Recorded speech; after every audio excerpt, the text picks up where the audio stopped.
Hello, everyone. Hello, how are we? I hope you guys are doing good. Can you hear me okay? Raiden the Wolf, welcome. Everybody make sure that Raiden feels welcome. Good to see a new face in chat. I mean, I know it's not a face, but it's good to see a new username in chat. I never know what to do. Okay, so really quick, nice. And I will hydrate because I finally got around to geez Louise, what's my problem? I can't fucking articulate anything for the life of me. I finally got around to washing out my giant water bottle. My pink one, not my like giant one. My boss told me to have a good day, so I went home. Them's big moods. Big vibes right there. One sec. All right. I'm situated. This sounds like waiting room music. Am I wrong? How fucking sad are you guys about Satine Phoenix and Jameson Stone? Are you guys caught up on this? Are you aware of it? Should we talk about that a little bit today?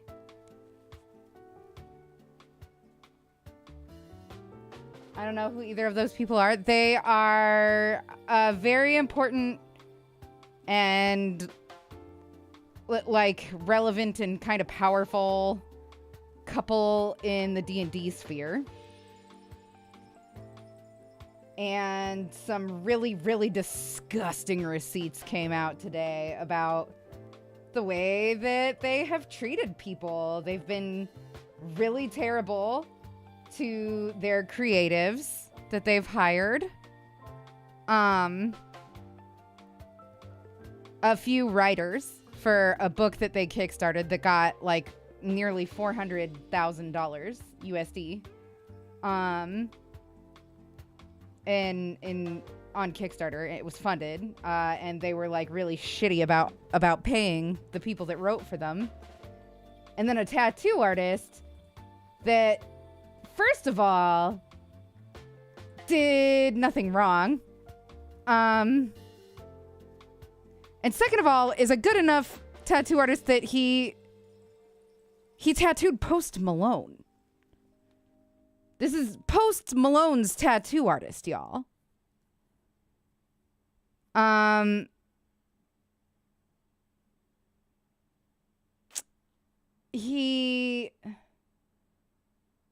on. You can look at my face if you want. It's nothing special. I didn't wear makeup today.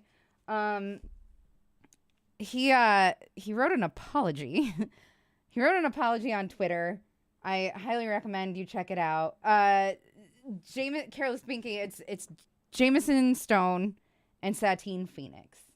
They are a very influential couple in the world of D&D.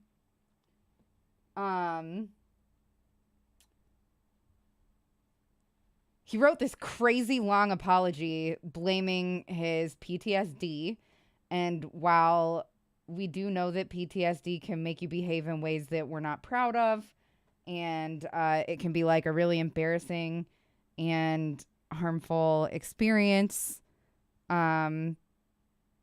struggling with that stuff, it's just gross to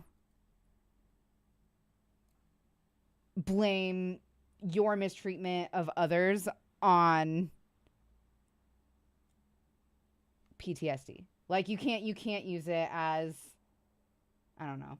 That's what happens when you give smelly D&D nerds some power. Well, I highly encourage you to look into it. I highly encourage you before passing judgment, because this is just my interpretation, and maybe you don't agree with me, and maybe you think that they were all the way correct. But I will tell you that I was flabbergasted reading the receipts that were provided by this tattoo artist. I'm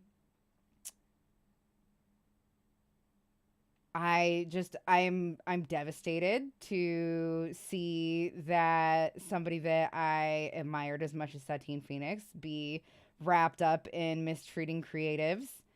And I am, it kind of hurts my feelings, you know? I cared.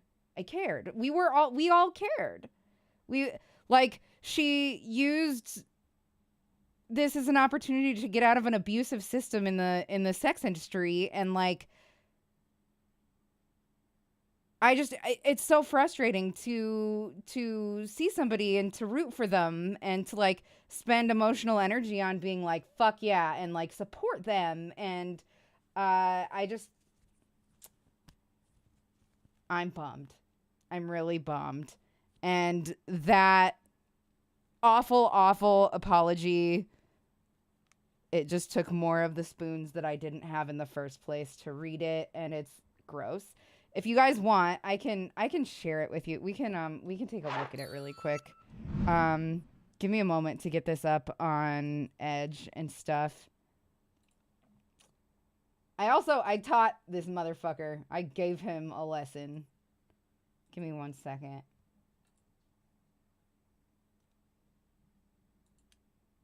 Let's go ahead and... You know what? Hold on. Cancel. We'll do it in this window here. I know that this window doesn't show everybody's chat, but this'll do for right now.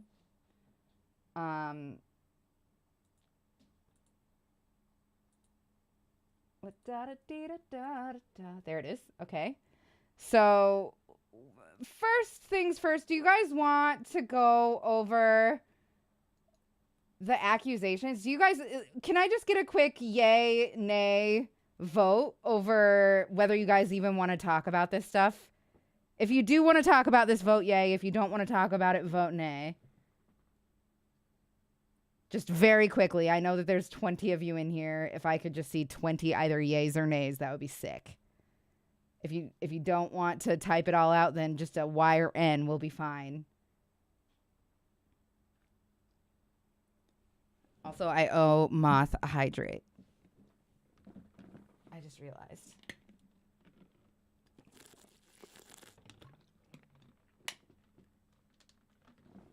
That's okay, Moth. It's just capital V, vote, capital Y, yay. Oh my, broken stuff. Thank you so much, Poetry Stud. Saw your tweet for I appreciate you. Always look great, Doxy, smiley face. That's so nice of you. I feel super gross. I'm not gonna lie. I feel like I'm greasy even though I'm not. Just like my skin is being shiny. Justin, thank you. How are you? No fame pod sparkler. What up, okay, what up? So it looks like most people do want to see what the shit, Twitch. Yeah, it's actually it's stream elements. I think that it's me. I think it's me being like bad at doing it, at like working it, but we do our best out here. Give me 1 second. We're going to just very quickly go over all of this. So, this is Post Malone's tattoo artist. You can see he has a picture posing with Post Malone right now. Jameson flew him out to, oh my goodness. Thank you so much for the biddies. I appreciate it very much. Thank you. Okay, yeah, I'm going to just go through it super briefly. Again, okay, so this is the person that is telling his story. Jameson flew him out to tattoo himself and Satine.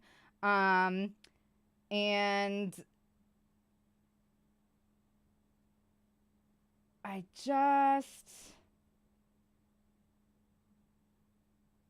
it's just important that we talk about this and how unokay it is. So this guy is nerdy, it says, right in his name. He's trying to break into the D&D sphere. And he saw how powerful these two were. And it was like this huge opportunity for him to be flown out to their residence and tattoo them for 3 days. Oh, it's worse than just a tattoo artist, Careless Binky. We'll get there. I'm just going to read through this, and then we'll talk about it afterwards, okay? It was never my intention to release this experience because I did not want to make my footprint in this industry this way. But in light of two dangerous people threatening and slandering some of my closest friends, it's time I share my experience. A thread. You fucking hero. All right, so this conversation takes place after he had already flown home from having tattooed them for 3 straight days. And for those of you that get triggered by the battery, don't look because that happens. Hi, Fred. Yeah, I am. We're talking about the Jameson Satine situation. All right, so he says he's the purple one and Jameson is the gray one here, and Satine's in here later too. I have the contract and everything ready, he says.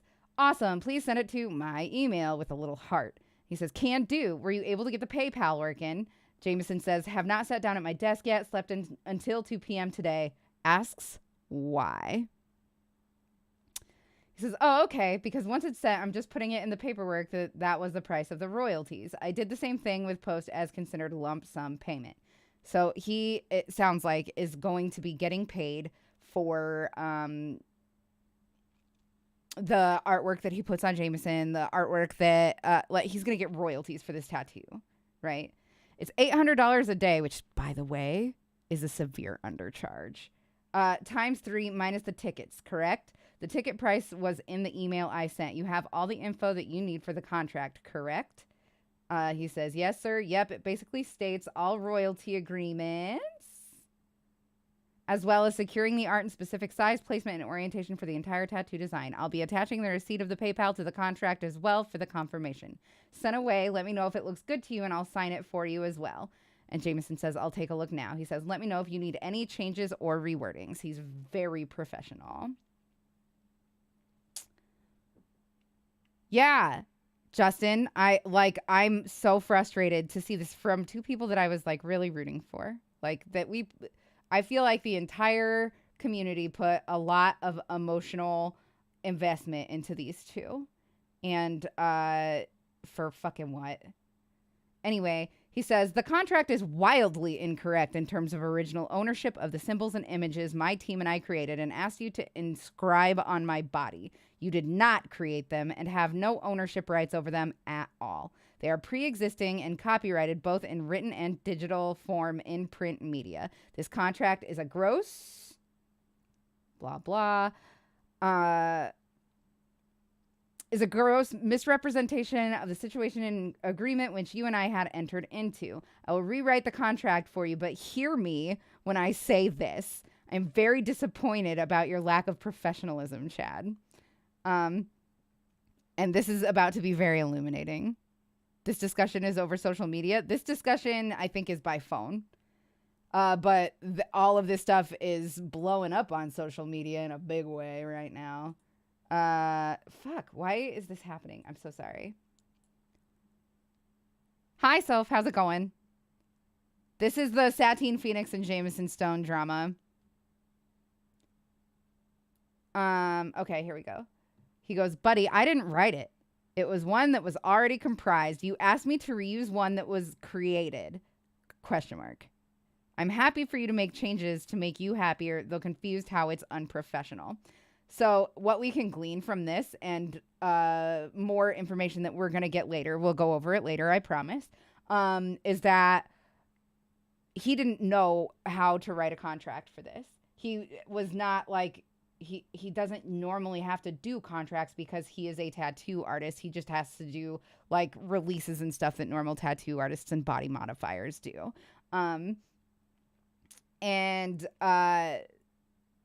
Since Jameson was on this high horse and he's like, I'm a very important person, let's use the contract that you use with Post Malone. You can just send that one over. And then once the tattoo artist was like, yeah, okay, I'll do that, Jameson came back with this. The contract you sent me does not represent our situation remotely, and you need, as a professional, or if you wish to be respected as such, to be able to navigate the different types of relationships you have with clients as it pertains to the work you do for them. Had I known this was the kind of contract you and Post had... He admits it right there that it's his fault, even though he's berating this guy. I never would have asked for it. The way you represented the contract verbally did not indicate in the slightest that this was the nature of the contract as it pertained to royalties and ownership. And if you do not know the difference between these contracts, then you are not yet educated in professional contractual relationships, aka have a lack of professionalism. Truth only hurts if you let your ego get in the way. I will write a new contract and sign it. If the terms are agreeable to you, wonderful. If not, we will explore other options for how to move forward. This dude, in all of his sainthood and compassion and patience, says, okay, you're definitely right on the term that I haven't been educated in these types of contractual agreements. It's a very new realm for me to work within on the side of legal paperwork. Feel free to make one you're more comfortable with. I don't see it being a problem. He is doing the best that he can to be kind to the person that owes him thousands of dollars right now. Anyway, he goes on to say, thank you for being humble. Jameson does. Chad goes on to say, for context, I tattooed Satine Phoenix and Stone Jameson years ago. They flew me and my partner to their home where we also stayed. There was zero conversation of contracts, just the understanding that Jameson wanted 3 days worth of tattoos for $800 a day, by the way.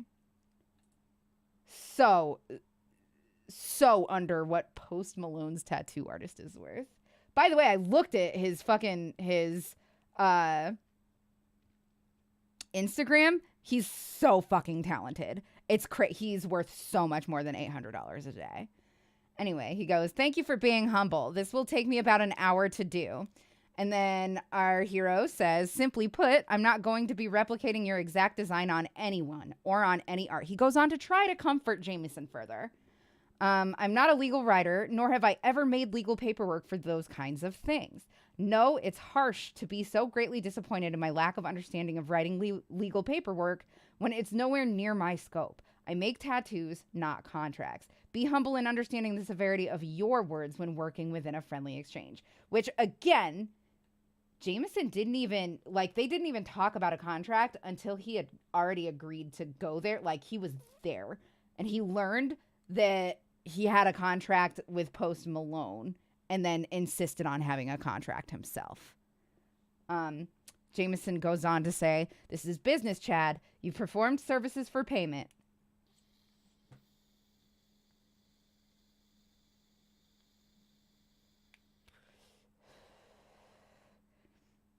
You asked for money and not a small amount.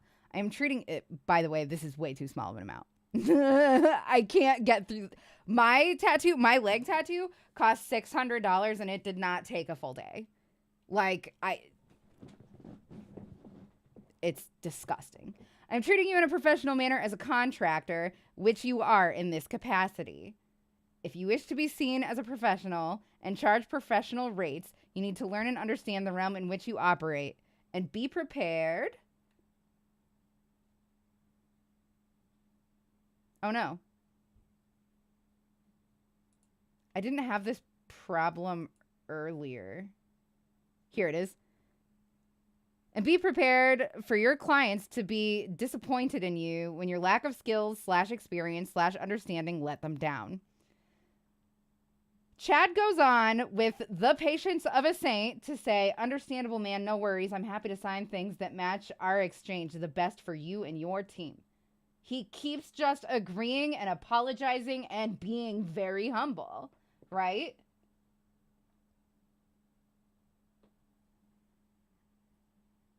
Jameson continues to condescend here with, you are clearly young and inexperienced. I am educating you. Education can be painful when you let your ego get in the way. Fucking big words from a tiny boy. Be happy I am not punishing you for your lack of experience or charging you for my education. My rates are much higher than yours. That is me being friendly. Ugh. You may not want my friendship. I am okay with that. Okay, we have to go back a couple here. Yeah. You may not want my friendship. I am okay with that. Regardless of what you want, I am going to protect my company, myself, and my family from your lack of experience and unprofessionalism. I can do this while still being your friend. This is called healthy boundaries, something you are still learning if I remember our conversations in my living room correctly, which I am. I'm going to finish writing this contract now and send it back to you via email. I will PM you here when it's completed. Once the contract is signed, I will PayPal you the money you asked me for. Seems like Chad has finally given up and says, sounds good. Jameson has the galls, the ball, the audacity to keep going. But there will be 2 contracts, actually. A confidential agreement, which he means a confidentiality agreement, and payment agreement. Both are short. Beautiful Chad says, easy enough. I hate that condescending dude. Yuck. Yeah, Soph, he's gross. This is gross. Don't worry, I educate him later. We'll go over that too. Jameson says, do you have the correct image for the right leg? Satine sent it to you via iPhone, I think. I am including them in the agreement. It goes on to talk about the exact image that they decided to use. I don't know anything about these images because I didn't follow the campaign. I know that these are images that were created for Jameson's D&D character. And he decided to get them permanently tattooed on himself. Okay, Chad, speaking to us now, says, during my time there, I witnessed the contrast of shared laughs and demonstrable domestic gaslighting from Stone Jameson towards Satine Phoenix. At this point, Satine and I had a very distant but kind friendship. So this motherfucker is abusing Satine Phoenix, too. All of chat owes you over $800. Education is expensive, according to this MF guy. Yeah, cough it up, chat. Just kidding. Anyway, he ends up sending over the image so that it can be attached to the contract because it needs to be for the contract that they are both trying to sign. And he says, thank you, sorry. He's apologizing for not having the image available. I am amazed that he's apologizing at all. Chad goes on to say, no biggie. They should all be in various emails as well. Jameson says, yeah, those are not them either. I'll just have to wait for Satine. It will be a few hours. Satine is currently using her computer to stream during this conversation. He says, okay. And then he says, other than that, the contract is done. I'll email it to you with the updated image. You can sign it tonight if you want, or just wait until tomorrow. Thanks. He says, sounds good, man. Jameson sends a thumbs up. And then Chad says, I'll sign it, and the images you can update for you if you'd like. It's more so for your end more than mine. Jameson says, I appreciate that, but easier to just have it all together in one PDF. And then Chad says, okay, so just send it tomorrow then. And Jameson, that makes him mad for some reason. Says, having unattached floating addendums is messy and not best contract practice if it can be avoided. I will finish this tonight because I don't want to think about it anymore. You can sign it whenever you'd like, though, and I will pay you once I get the signed contract back, as per industry standard. Industry standard can also be to have half payment up front, but you did not ask for that. He goes on to tell the tattoo artist, who already has fucking experience tattooing celebrities that are bigger than Jameson fucking Stone will ever be. Fuck, man. Anyway, he says, okay, whenever it's sent, I'll sign it and send it back. Jameson finishes it and sends it. Says, contract sent to your email. Additional info is in the mail. Let me know if you have any questions. Satine comes in. She finishes streaming. Says, hi, guys. Catching up after the season finale live stream. Chad looked over the contract you sent over, and it's definitely a hot mess. If this is the contract Post Malone sent you, it doesn't say what you think it says. The contract you sent us is not what you and Jameson agreed to and actually puts us at great risk and could be seen as a manipulation and not what you told us it said. Jameson spent the whole evening writing out an appropriate contract that clearly defines not only what you both agreed to, but also a clear representation of who created and owns the art. After you sign it tomorrow, I'm happy to discuss this with you over the phone. Have a good night. This actually sounds like a kind of reasonable thing to send. Like if she feels like her livelihood is at risk or whatever. But I get the feeling, and this is just me speculating, but I get the feeling that Jameson was like, get a load of this shit. This guy, fuck, you better say something. You're the one who's famous here, etc., etc. Chad goes on to say, I signed it and sent it back. Look, I'm sorry if the way I described my contract with Post didn't translate the same on paper to you guys, but it does seem these were two totally different scenarios and the art is being used very different ways, which he warned them of. I was asked to send what I've signed before, so I did, then was chastised for it being incorrect for our scenario. If the contract was something that was so important to you and your company, I feel it would have been handled beforehand. I'm happy to discuss it tonight so that the table is cleared off from any misconceptions, though, which is such a charitable fucking way to behave after the way that he's been spoken to. Satine says, I'm only available to speak with you at 11 a.m. Mountain Time. It's clear that you don't understand the gravity of the situation and the ramifications it has on your personal and professional career. That this is a threat. I feel personally disrespected, and if you would like to salvage this situation, you can do so in 20 minutes. This sounds more like Jameson than Satine, in my opinion. Hi, Rin. How are you? All right, going on. Speaking to us, Chad says, during the process of tattooing Jameson, I mentioned that I could no longer do the tattoos I did on a celebrity after signing a contract to release the rights to their tattoos. This interested Jameson, and he asked to see the contract. It was a casual passing conversation. See what I mean? These texts are rough. Yeah, it's gross. It's so gross. So, Chad responds and he says, I also feel really disrespected, which he should, because he is the only one being disrespected here. There could easily be a lack of communication barrier that is making the situation bigger than necessary, but I'll call in 20 and hopefully we can balance this out. I'm ready to talk when you guys are. I have a break between appointments. Also, when I say lack of communication barrier, I simply mean text and over the internet. He's being so charitable with them. Jameson says, check your email, Chad. There are no words which can adequately describe my disappointment. Chad says, okay, once I get on a break, I'll resend it in a full PDF format for you. I imagine that that's in response to the email he sent. Jameson acknowledges, and Chad goes on to say, send it in PDF and sign. Let me know if there's anything else needed. Jameson goes on and says, I did not find it in my inbox, and then realized you might have sent it to my personal email, despite me sending the contract to you via my work email. I found it there and forwarded it on to my work email, so I now have all I need. Hear this. If you want people to treat you like an adult and or professional, you need to act like one. The gobble balls, the audacity. Ooh, okay, sorry. Ooh, he makes me so mad. Okay. You have yet to do this, he says, after having acted like a child, like an unprofessional child, to the man who is being way overly polite. Fuck, man. And your carelessness only continues to disappoint me and make the situation worse for yourself. I'm done interacting with you. I believe Satine has more to say to you, but that's up to her. I will pay you the money you requested by the end of business day today. The only way I can see you salvaging the situation for yourself, both personally and professionally, again, another threat, is to write me and Satine if you so choose. You guys are not going to fucking believe this. A genuine letter of apology, taking responsibility for yourself and your actions.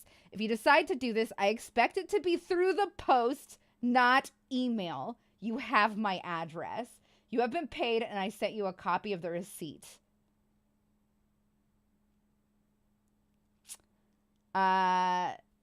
Beautiful, beautiful, understanding patient Chad says, thank you for the payment. It was received. I have a lot to learn and much to think about. I wish everything positive for all aspects of your many journeys. Jameson responds with a thumbs up.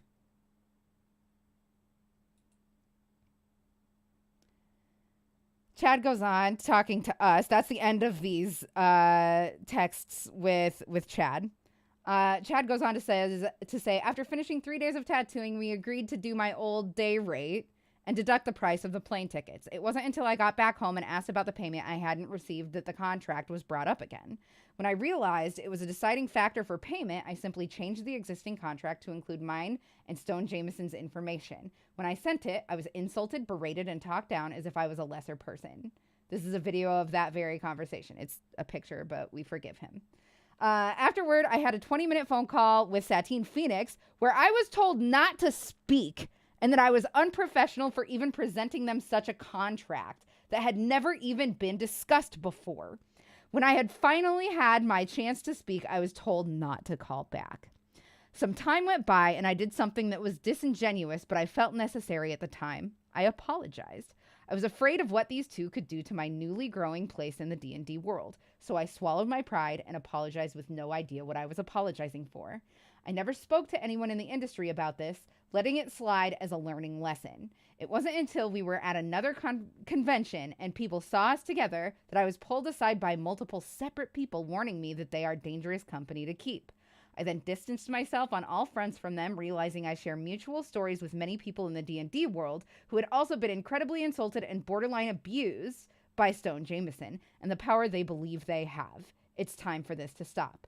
The time of allowing these two to silence, degrade, insult, and demean people behind closed doors needs to stop. They have been allowed to do this unchecked due to fear of causing drama and being unheard. They've been allowed to do this for far too long. If you have a story similar to this with these two, please know you aren't alone. You can share your story knowing there are literally dozens of people who have been shamed into believing they are incapable of professionalism and speaking their truth.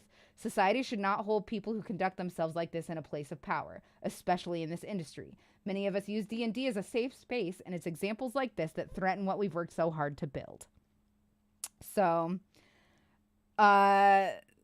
this is insane. Like, he bullies and that's exactly it. He bullies and shames so that people are too embarrassed to come forward, and they threaten people because they know that they are influential. Okay. There's more. There's another short bit from,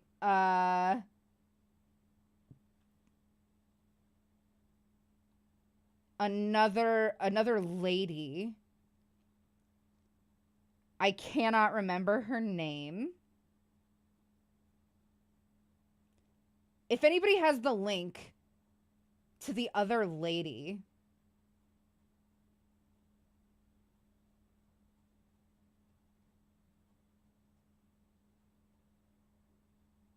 where is it? I'm just looking. I'm so sorry. I know that it will come up.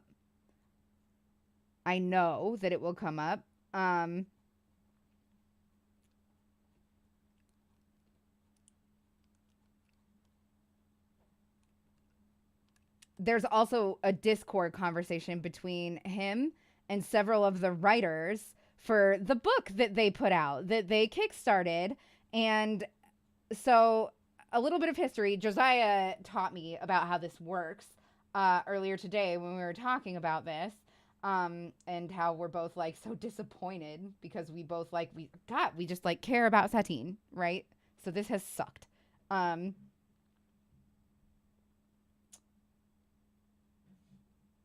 Yeah, Nate, agree. It felt like that. It felt like just him, but like she just berated him for 20 minutes and didn't let him stand up for himself.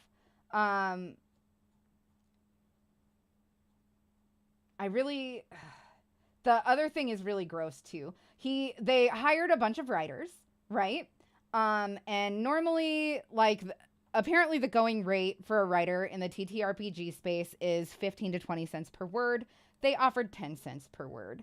Not only did they like super underpay these people, they also just like got scummy about the wording of the contracts and like the their pay dates essentially. You know what? Here, I need.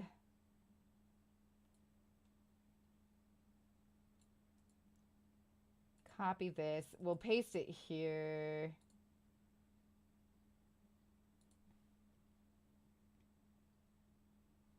This is what I said to him, but you'll see that in a minute. Here we go. Angry Nerd Girl right here. This is the stuff that happened on Discord in their Discord, the writer's room for this book that they kickstarted that got overfunded, etc. Jessica says, any word on when we can expect payment on our invoices?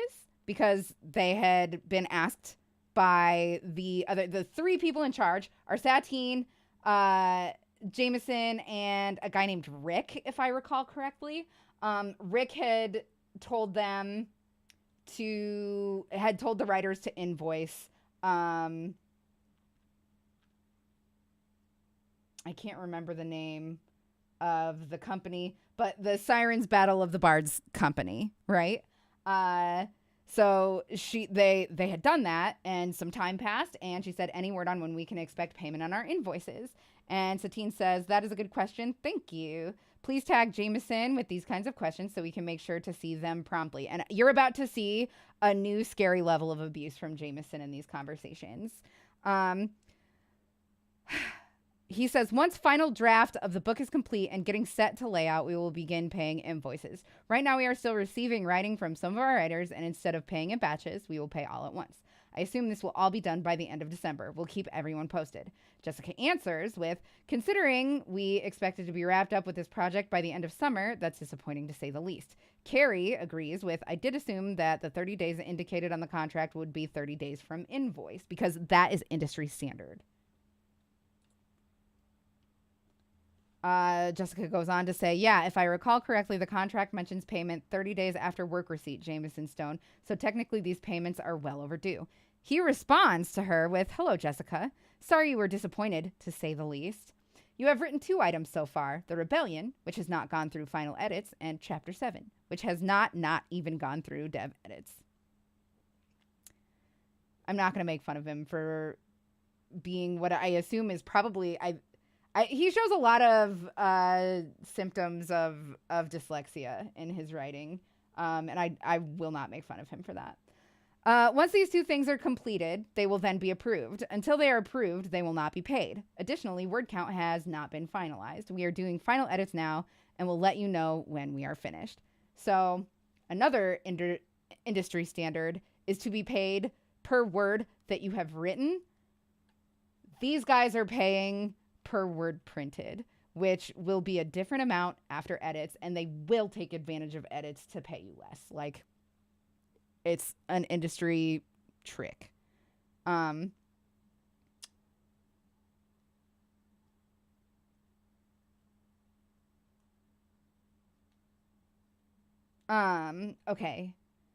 And then he responds to the, technically these are overdue with, you are incorrect and I suggest you review your contract before you make accusations. Your writing has not been approved. And it says, writer agrees that work for Apotheosis, that's it, Studios, I just unfollowed them, I should know, is classified as work for hire, and Apotheosis Studios agrees to pay writer 10 cents per word after final approval of submitting writing. All amounts in this agreement are excluding VAT, value-added tax. Apotheosis Studios will make payment by PayPal within 30 days from the day Apotheosis Studios owes writer the payment, which is nebulous wording at best. Writer will be responsible for all expenses made while performing the services under this agreement. Because writer is not an employee of Apotheosis Studios, writer is not entitled to workers' compensation, retirement, insurance, or other benefits afforded to employees of Apotheosis Studios. Jameson continues to go on with, you are incorrect. Review your contract. Carrie answers with, I guess I assumed invoicing the writer would be aligned with owes writer the payment. Generally, those are pretty synonymous. And I imagine it's probably Jessica standing up for herself here. And Jameson just sends a piece of the contract that says there will be multiple edits and rounds of revisions until writing is approved by writing director and creative director. He says, I am creative director and have approved no writing on this project. We are still editing. Nothing has been approved.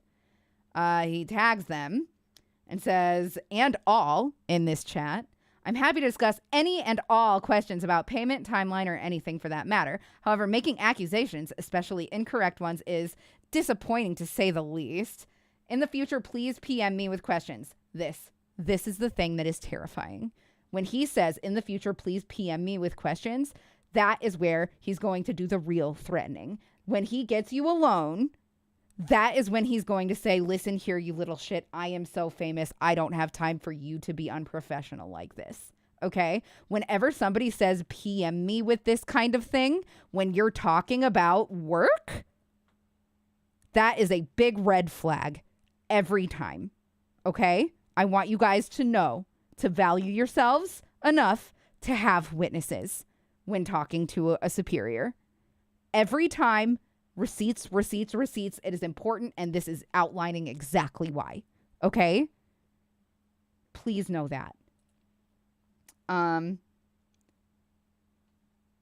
She says, I've written 3, The Rebellion, Chapter 7, and District 7, for what it's worth. I've also been told by Rick that they were approved and to invoice. I was under the impression the 3 of you were working as a team, so what I heard from one was coming from all. Clearly, I was mistaken.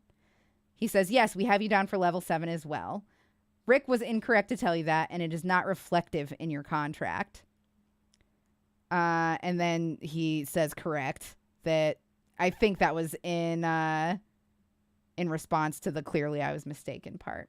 And Jessica here says, Chad's not the only one. Jameson has gaslit and bullied us on Siren's Battle of the Bards for asking to be paid after we were told to invoice by one of the other project leads.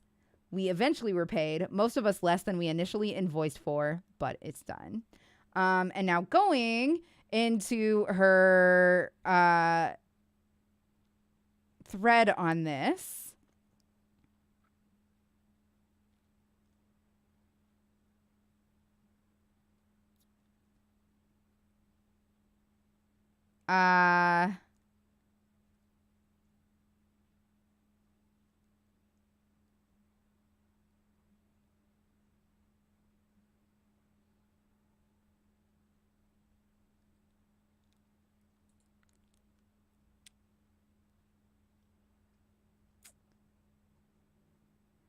Immediately following this conversation, Cage and I were put on a blacklist available for the entire team to see. It's at the bottom of the writing tracker, which is just a PDF, or not PDF, but like a Google Docs, essentially, that they all have access to. See you later, Dragon Rana. Have a good one. Jameson spelled my name wrong, so maybe I'll get hired again someday, LOL. Which, honestly, yeah, like, that's lucky for her because they did have a lot of power. They had a lot of power. But yeah, it says blacklist due to behavior. And then weak writing, do not hire. Like, how fucking condescending. And so she sees that and she messages him and she says, please spell my name correctly on your next blacklist. She's like poking the bear. And he says, won't be necessary because we won't ever be working with you again due to your inappropriate behavior. And then she says, any word on those invoices. That was this year. Okay. That was last year that this got kickstarted. It was a year ago in the summer. Just, this is also yucky. Anyway, that's the whole situation. We're gonna read his apology now. This is specifically to the tattooer of all people. He says, and this is the worst apology I've ever read. I just want to get that out of here. I haven't even read the whole thing because I was rolling my eyes so much that I was afraid that I was going to get fucking extra face muscles out of it. Okay? He says, I am deeply sorry that my actions have hurt you. I was condescending and very aggressive with you, and it was inappropriate and cruel. You deserved much better from me, and I let you and our community down. Our interactions have triggered me deeply. I struggle and have struggled with a hard and traumatic upbringing, which has caused me to be diagnosed with complex post-traumatic stress disorder. This is not a justification or an excuse for my behavior, but context. I am in individual therapy and also have just begun to see a couples counselor to ensure that these issues do not harm others, which tells me that he's abusing her. And again, that's just fucking hearsay. But like, even if she is on this, in on this shit, it doesn't mean that she deserves to be abused by him also. Anyway, I felt triggered by the perceived idea that the contract you sent would transfer ownership of my personal D&D's character's likeness and body art to you, which is an integral part of my identity and livelihood. I 100% understand that was not your intention, and the professional thing for me to have done was to have just redlined the contract and sent it back to you, or just reached out to you directly to talk it over. nobody was saying this stuff to him before he apologized, which means that he knew it already. It means that he knew this stuff already and still behaved like that because he thought that he had power over this man. And he did. He did have power over this man, and he was able to abuse that power by keeping this all shameful and private. So scary. So scary. I've spent my life working on these characters, storylines, and their art, so much so that I wish to cover my entire body in homage to them, that reading that contract hit me profoundly hard, mistakenly making me think you were intentionally trying to take not only my art, but also my livelihood from my team and me. There's no way that you thought that based on the stuff that you said to him. There's no way that you thought that after having read a contract that a celebrity's lawyer wrote. Again, I know this was not your intention, and my trauma and CPTSD caused me to lash out and be very inappropriate with you, and for that I take full responsibility. I'm gonna not take responsibility, and for that I take full responsibility. And I'm deeply sorry.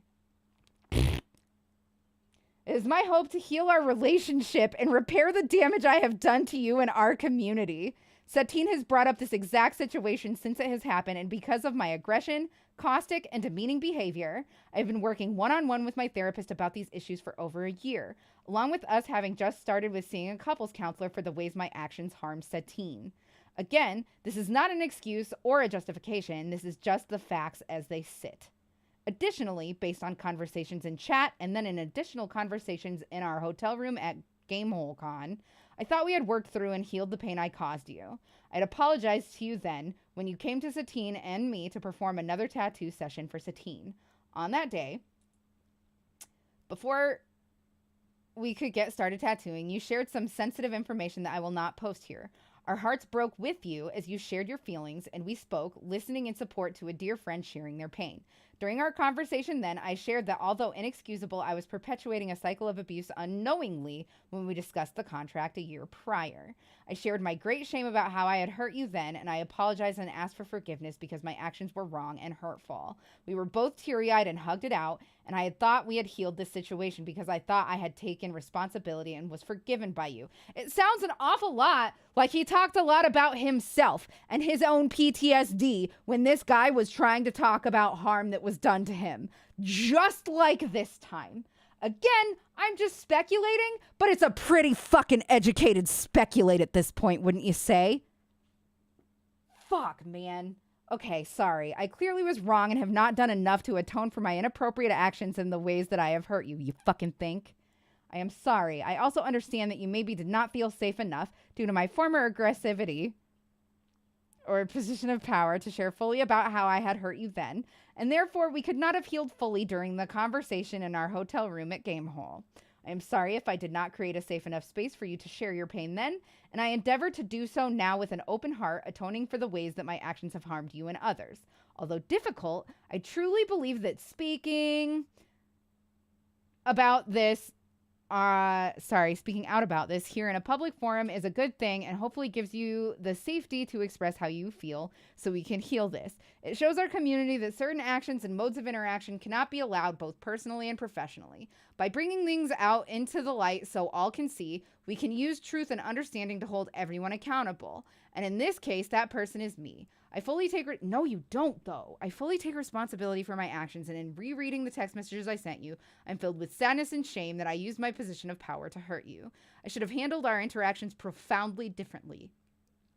I was condescending, aggressive, and cruel. There is no excuse for my behaviors for that. You deserved better from me then, and our community deserves better from me now. And while I cannot go back in time and change what I wrote and how I conducted myself, I can, however, be here for you now with an open heart, taking full responsibility with the desire to heal. I value you as a personal friend and respect you immensely. I wear the tattoos you put on my body with pride and have the utmost respect for you and your art. I also value the time we have spent together over the years and our personal connection deeply. I am filled with profound regret that I allowed my anger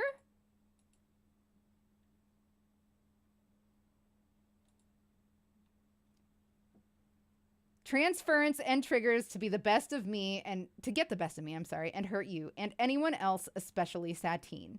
No one deserves that. A quote I resonate deeply with, I assume, is both heroes and villains have tragic backstories.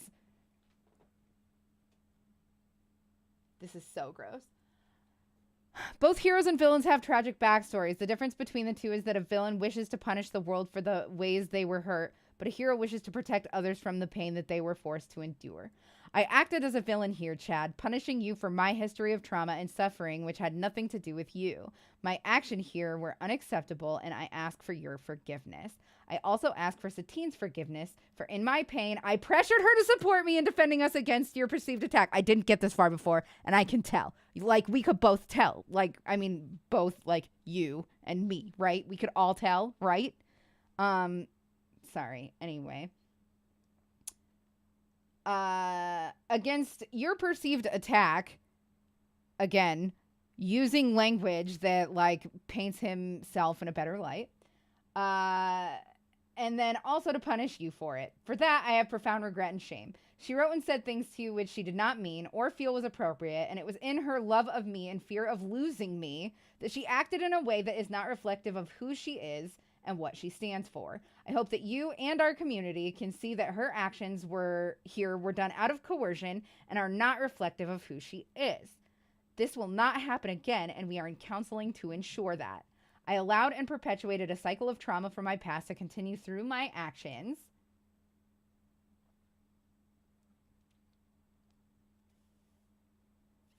And harm you. My trauma is not your fault. I allowed myself to be cruel to you, when instead, I should have treated you with compassion and an open heart, communicating my pain and frustration in a healthy and constructive way. Sadly, I was unable to do that then, but I can do that now. Thank you for holding me accountable, and thank you for also holding me accountable in a public way, showing everyone in our community that there is no room for behavior like this, and those who do it must be held accountable and atone for their actions so we all may heal. It requires a lot of bravery to hold others accountable, and I am filled with gratitude and respect that you are showing me how I have hurt you and have hurt our community so that I may atone and that we all, hopefully, can heal and become stronger for it. If anyone else feels I have harmed them and would like to reach out to me or my team directly about this or any other situation, please email us. Him asking his victims to reach out to him in private.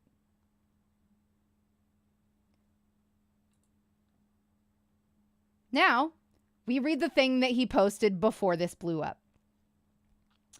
He posted this yesterday, right after that post went up, hoping that it would all die. When I lived in Zen Mountain Monastery, I learned a saying, compassion does not always wear a smile. Well, this is my compassionate face, but I will not fake a smile for social media. I am frustrated, I am upset, and I am most of all disappointed. We had some professional partners who have trying to harm Satine Phoenix and me personally and professionally, and I will not tolerate it. Our TTRPG community deserves better, and luckily, I am in a position where I can protect us and others from harm. And if it comes to it, I will do so for the betterment of our community. Despite this, Satine and I will stay strong, and we are profoundly excited to go to, like, he just uses these buzzwords. He says profoundly way too often. It loses meaning when you say it so often. Profound is supposed to be profound, okay? It's not profound when everything is profound. Fuck. Excited to go to Origins Game Fair as the headlining VIPs and meet up with Jason Charles Miller and many more great friends. We are so excited to have a fantastic convention filled with games, panels, live shows, and parties with our wonderful community, deepening connection through play. We will see you soon, fellow gamers, with an open heart. Sadly, always remember there are those in our midst who care not about harming others for their own selfish ends, and we must be vigilant in protecting ourselves and our community from these people.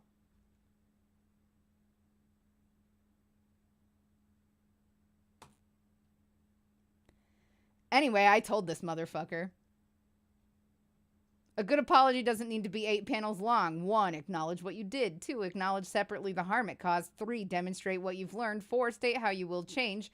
5, listen more than you speak. How you can speak to anyone that way is outside imagination. Oh, and if this clear communication hurts your feelings, hear this. Education can be painful when you let your ego get in the way. Anyway, that's a lot of likes. That only had 50 likes the last I knew. So that's it. That's everything. That's the Satine Phoenix Stone Jameson, or Jameson Stone, I guess. Sorry. Situation. We're hurt. We're hurt by the shit that you guys did. It sucks and you suck. And I hope that instead of saying pretty wind, you actually take time to talk about this with your fucking therapists, because when you're playing both sides of the field, when you're trying to look like a badass and then you're trying to look like a soft-hearted, apologetic person, it really just makes you look like you think that we are all fools. And we all feel like fools for having supported you and invested emotional energy into you. You should be really embarrassed. Anyway, are we ready to crochet and everything after a quick break? I gotta pee. We'll be right back. Everybody hang tight.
Hello.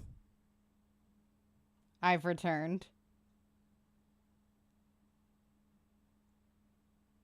Actually, sorry. One sec. I'm gonna go put on. I'm getting real warm. I'm gonna go put on a t-shirt just right behind me. Give me 2 seconds. I'll turn the music back on, but I probably shouldn't, but I will. I'm gonna regret this. Okay, be right back. 1 second. 1 second.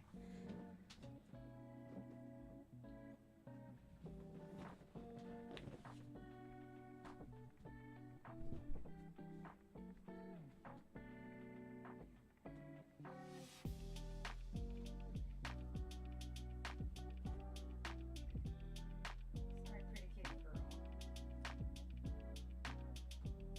I'm sorry. You're so pretty. I love you.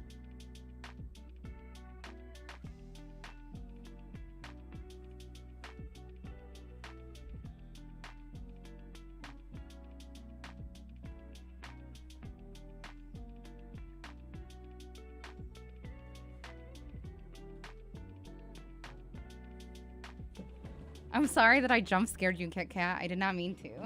Okay, I'm back. We can go ahead and get back to doing the Nexpo mysteries. Give me one sec here.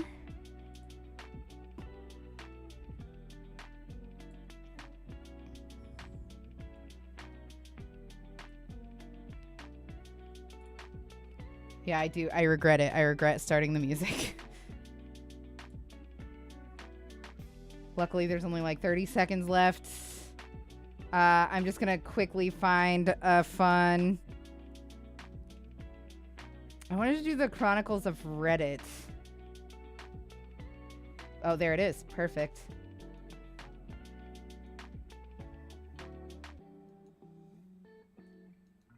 Excellent. Perfect timing.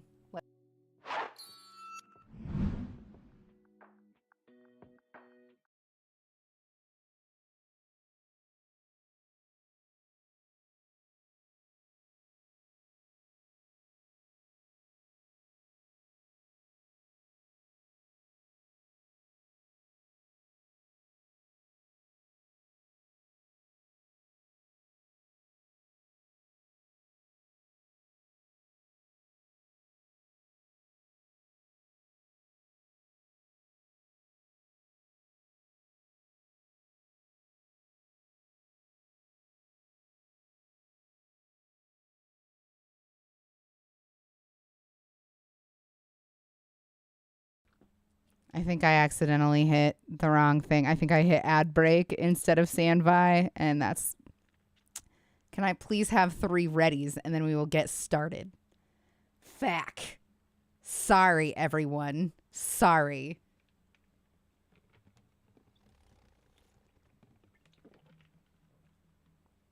I'm sorry about my unprofessionalism. Invoice me, but I'm deeply disappointed by your lack of professionalism, chat.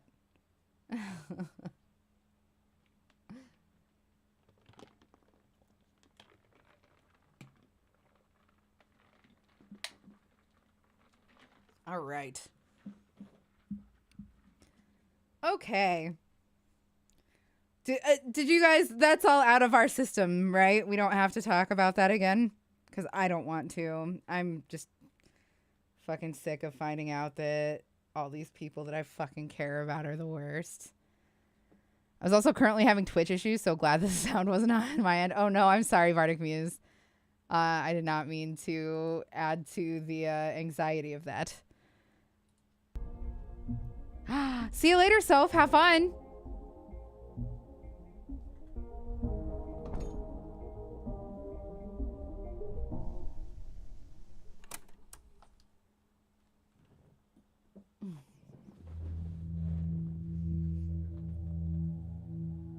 Running this channel involves a lot of digging, prowling, exploring down in the darkest corners of the internet. Hello, Poetry Crow. Throughout the Hanging years, in there. How are we've you? gone down some of the internet's wildest rabbit holes in our internet investigation videos, dug through various cursed and We just cult-related talked video through, game like, urban legends and a bunch console of heavy, conspiracies, nasty and shit, but I'm experienced in some a of the really good wildest mood, and real-life I videos, kind of feel guilty events, for being in a and good social mood, media but posts I out just there am. and disturbing things. While this catalog of series effectively spans a wide portion of the creepier side of the web, there's a glaring chasm of content out there that, surprisingly, doesn't seem to fit the mold that I've created for any of these. I throw a lot of potential topics away. Topics that have unnerved me and would most likely unnerve you because they're just... Hi, Quinn. weird. Yeah. And that's where this series comes in.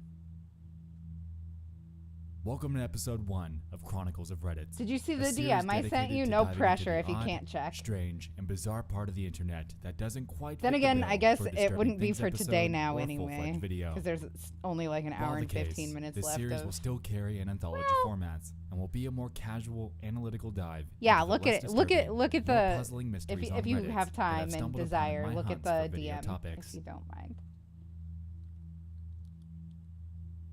Without further ado, sit back, because tonight we're diving into 3 perplexing mysteries that I've recently discovered. from Reddit. I fucking love Reddit for how much I fucking hate Reddit.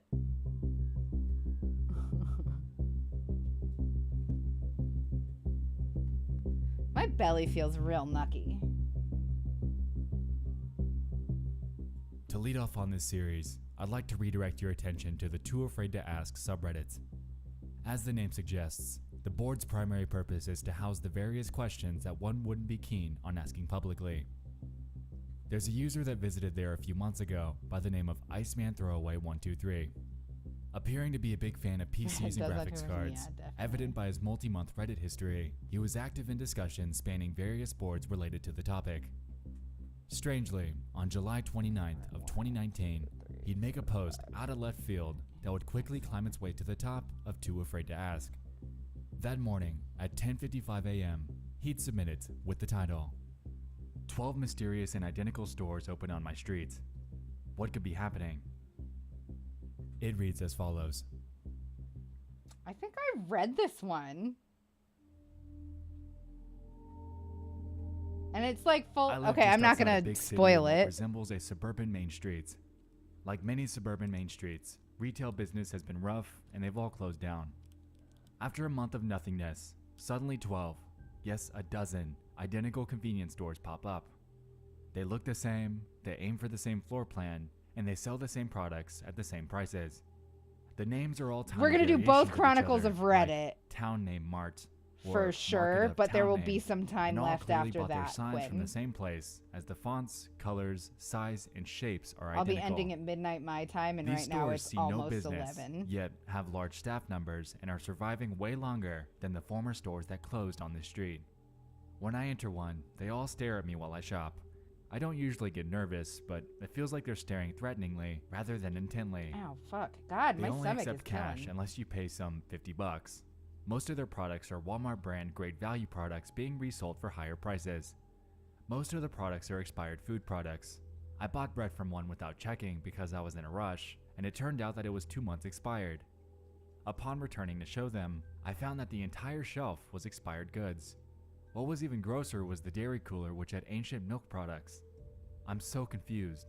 I feel like I'm in an episode shit. of The Twilight Zone. What's probably happening here? It's time for cluster stitches. This post lit up like a wildfire.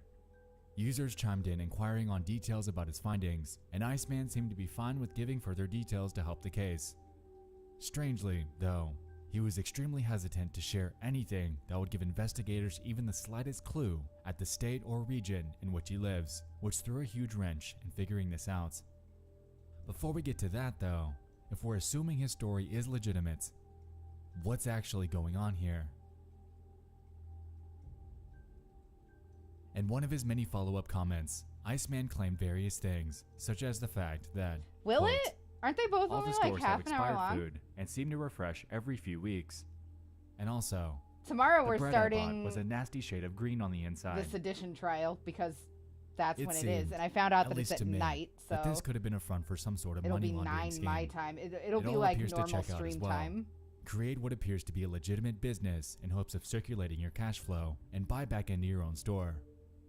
Considering that this is what OP considers an old town, they might have figured that people simply wouldn't question it. Regardless though, this is just one theory in and of itself. Another Redditor actually suggested something that might be even more plausible. The comment submitted by a user named Infier reads as Ooh, follows. poetry? That's fun. Food stamp fraud. It's not a good fit for money laundering. The last thing you'd want for money laundering is a business with traceable inventory. There's probably some organization that's buying food stamps or fraudulently getting EBT cards and using them to charge fake food at these stores. Now, considering that the food stamp Yeah, black about market 75 is and minutes. has been on the rise, this could I very feel well like we'll explain have this. time for one more Buy after. food stamps for cash, less than their value, and charge them fully on the overpriced Ready and to be expired goods at horrified your yet not store. surprised? Yeah. Makes sense. So case closed, right?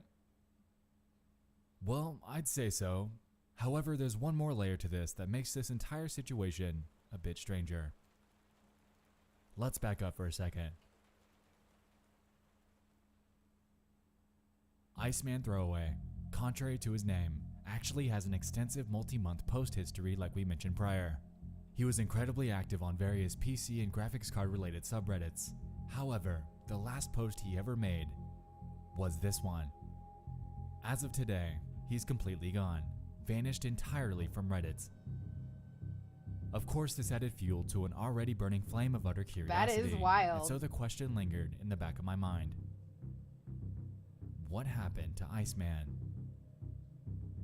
In one of his comment responses to people asking about this, he claimed that he'd go back to the streets and take pictures to substantiate his claims. But those never actually materialized. This ended up leading to two predominant theories. On one hand, some were conjecturing that he could have been caught taking photos and was possibly reprimanded or killed. On the other, though, many were shouting hoax. Personally, I'm led to believe the latter. While Iceman's sudden disappearance after making this post is suspect, at the end of the day, his name is Iceman Throwaway. For all we know, he could have easily started this account with the full intention of shutting it down at some point thereafter. And who knows, he could have simply wanted to go out with a bang, leaving his everlasting mark on the subreddit. A 5-month-long post history really isn't that long at all in the grand scheme of things, and the sheer plausibility of this being an alternate account really drives this theory home. With the lack of any location information, combined with the absence of images or any search results from other people that might be suspicious of 12 sketchy stores that might have randomly popped up in their town, it seems, at least to me, that this was all a fabricated story that grew larger than Iceman ever thought it would. While intriguing, all we can really do is wait. On one hand, if he does return to Reddit with photo or location proof, then that will lead us down another intriguing rabbit hole in and of itself. If not, though, then we're simply left with another case of OP not delivering, leaving this entire situation shrouded in mystery. I definitely think that it's a hoax because he wouldn't. There's communities on Reddit that I'm not they sure play a about you, puzzle game but where I'll somebody definitely be following posts this. a For all photo we know, of I a could be random wrong, place and but it looks obscures like only it time will in tell. crazy ways. And the point of those threads is to find the location of the photo and post the coordinates. And I've never seen one not get solved. So I don't believe for 1 second that this person would be so diligent about not letting his this next entry location involves be an found odd out, situation but also that be played out willing on the to legal advice subreddit post about 5 photos years ago. within his city. Also, At about 6 a.m. you guys, I'll on be right back. Tuesday, I'm sorry, February I 24th might be of about to throw up. 2015, a user by the name of Concerned Hubs would make a post with the title, "Need advice on talking to police regarding my wife." It reads the following. My wife hasn't returned home since she went out shopping late Saturday. It's getting to the point where I should call the police to file a missing persons report. I'd like to be as helpful as possible when speaking to the cops, but I want to avoid triggering any suspicions about me. I hear a lot of stories of husbands being falsely accused when something happens. Should I only give them info in response to certain questions? Is there anything else I shouldn't bring up? I'm planning on contacting the police tomorrow morning. I can't postpone much longer as I'm getting messages asking about her, and I don't want to say anything to her friends or family until I file the report first. I now realize that I should have talked to her friends and family first, but at this point, I don't want to explain why I didn't file a report yet. And like gas on a flame, the comments blew up. So where'd you hide her body? Seriously, just from this fucked up post, I think you killed her. There's absolutely nothing you can say or do to avoid triggering suspicion. You absolutely should call the cops. Don't do it tomorrow. Do it right now. Unless your wife is in the habit of disappearing for days at a time, what the fuck are you thinking? If I last heard from mine Saturday, I'd be totally freaking out. Mods chimed in too. This is, if true, one of the most fucked up posts I've ever seen on here, and that's really saying something. Your wife disappears for 48 hours, and you have not yet contacted authorities, when most people would do it within a few hours. You haven't contacted her friends and family to ask if they've seen her, or to let them know there's a problem. Even now, you plan to contact police tomorrow morning, waiting yet another 12 hours for no reason whatsoever. Before contacting police, however, your main concern is to avoid suspicion on yourself. You're asking about procedural questions for talking to police when, for all you know, your wife could be kidnapped, injured, or worse. You demonstrate no concern for her safety whatsoever, and only concern for yourself. I'm sure you get the picture by this point. This so-called plea for help was raising red flags left and right. Some even compared this situation to the plot of Gone Girl, as he appears to simply be putting on a front, acting like he's worried about his wife. But the thing is, he's 3 days too late. Remember how I told you that he posted this on a Tuesday? Yeah, he waited that long. And so he sends out comment after comment after comment, defending himself from the onslaught of responses that were grilling him for his inaction. Sorry, I'm a bit sensitive right now. I've never been charged with abusing my wife. I did not kill her. She is not dead. And a few hours later, he'd post an update. Update. It turns out that she left a note for me saying that she was leaving town for a while to spend time with an old friend, so there's no need to report her missing as of now.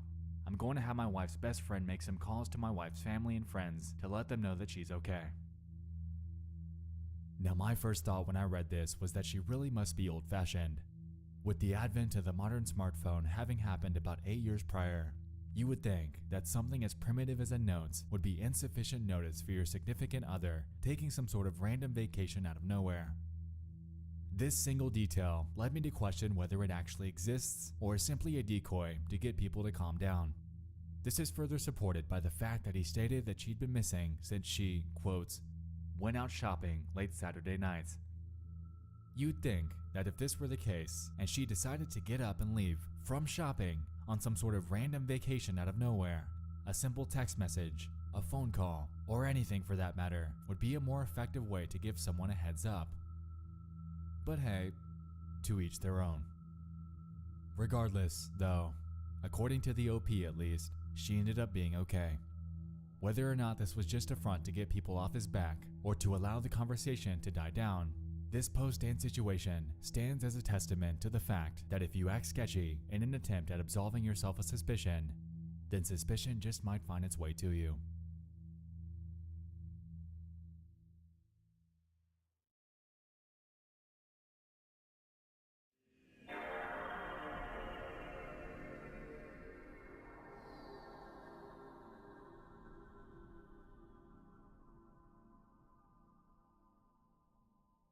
Last up is something that's intrigued me for months. I've considered making a full video on this, fleshing out the sheer mystery that we're about to get into, but given the fact that I haven't been able to find any concrete leads on it since I found it, it's just sat there on my topic list. Totally untouched. Allow me to introduce you to the mysterious farming game that's puzzled the Tip of My Joystick subreddit for about 3 years now. Tip of My Joystick, if you're unaware, is a play on the name of the Tip of My Tongue subreddits, which primarily focuses on hunting down the source of various things that people vaguely remember. Typically, someone will give a detail about something, and Redditors will jump in to suggest some answers as to what it could be. In April of 2016, a post was made by a user named Sparta213 who was inquiring on a video game that's my that kitty was, kitty. quote, kind of like Harvest Moon. It reads as My follows. stomach hurts. I didn't throw up. I didn't poop. I don't know what is going on. I know almost nothing My about stomach this is game. hurting All I intermittently. can It's remember not is that it's fun. kind of like Harvest Moon, but with a dark twist. The game starts out with you and your wife. One night you get into a fight, and you end up stabbing her to death. Now, the game revolves around you farming to stay alive, while trying to keep the town from finding out about the incident that happened. Every now and then, the cops come to search your Wasn't house, this one and you have to hide her corpse. A hoax too, but somebody Now, like going by the fan made premise, it. this undoubtedly sounds like an eerie take on something like Stardew Valley. While this merely garnered just Same, around Chainsaw 100 Eddie. upvotes and 39 Oh, time to comments, hydrate. Don't mind interest if in I do. I'll tracking this probably thing be down pooping all while night, so scanned I might need to, was or there. puking. I don't know. Redditors It's jumped like in, it's not postulating in that my it could potentially intestines. be a It's flash in my game, belly, an old so I farming feel like sim it's named gonna be Escape Land, puke. or even a top-down RPG named Wild Season. While these are all solid contenders, They all If I seem to puke lack on at least stream, one please of the don't sell details me out outlined by to the one of OP. those embarrassing For stream instance, fail State channels. Land is a 3D farming sim that bears a mechanic centering on the police hunting you down at nights. However, it lacks the grim killing your wife parts. Wild Season is a top-down pixelated farming RPG. However, it doesn't contain any sort of odd twist. And regarding Flash games, Thank OP you. actually went forth to denounce it, claiming, Edit. I have no recollection of what console this game was for or when it came out. I know that it was released after 2000. I know this is so vague, but it's really hard to remember something you forgot. Also, it had to be before mid to early 2015. Graphics were not 3D. I'm 100% sure it wasn't a browser game. Oh, fuck. So, dead end. OP did go forth to explain in a few comments that he promises, carries a fair gut enough. feeling that it was released after the year 2000, and also that it was much more refined than a simple I Flash actually game. had mint tea after Because of the supper obscure tonight. nature of this, combined with the fact that nobody was able to dig up anything about this, I do have a user some, named though. I McCory guess chimed in with the postulation. when stream is over, I might go have more. At this point, the most likely origin of this game is your dreams. It's the exact sort of thing the average dream will create. Harvest Moon, crossed with a terrible incident you have to suffer through in guilt while nobody around you actively notices, and are just generally probably suspicious of you. Everyone has the guilt dream. This looks like yours. You probably mixed it up with real life, as everyone does sometimes. With how odd it is, and how much actual gameplay and art they'd have to create to get it off the ground, I highly doubt anyone actually made Carbonation this. definitely helps me out a lot sometimes when my belly's It upset. seems plausible. It hurts a lot. I've personally dreamed up some incredibly obscure situations, and for Sparta, this very easily could have been one of theirs. Unfortunately, Sparta, kitty, though, kitty. without anywhere to go by this point, the mystery surrounding this seemed to fade just as fast as it came, as Redditors simply moved on to other ventures.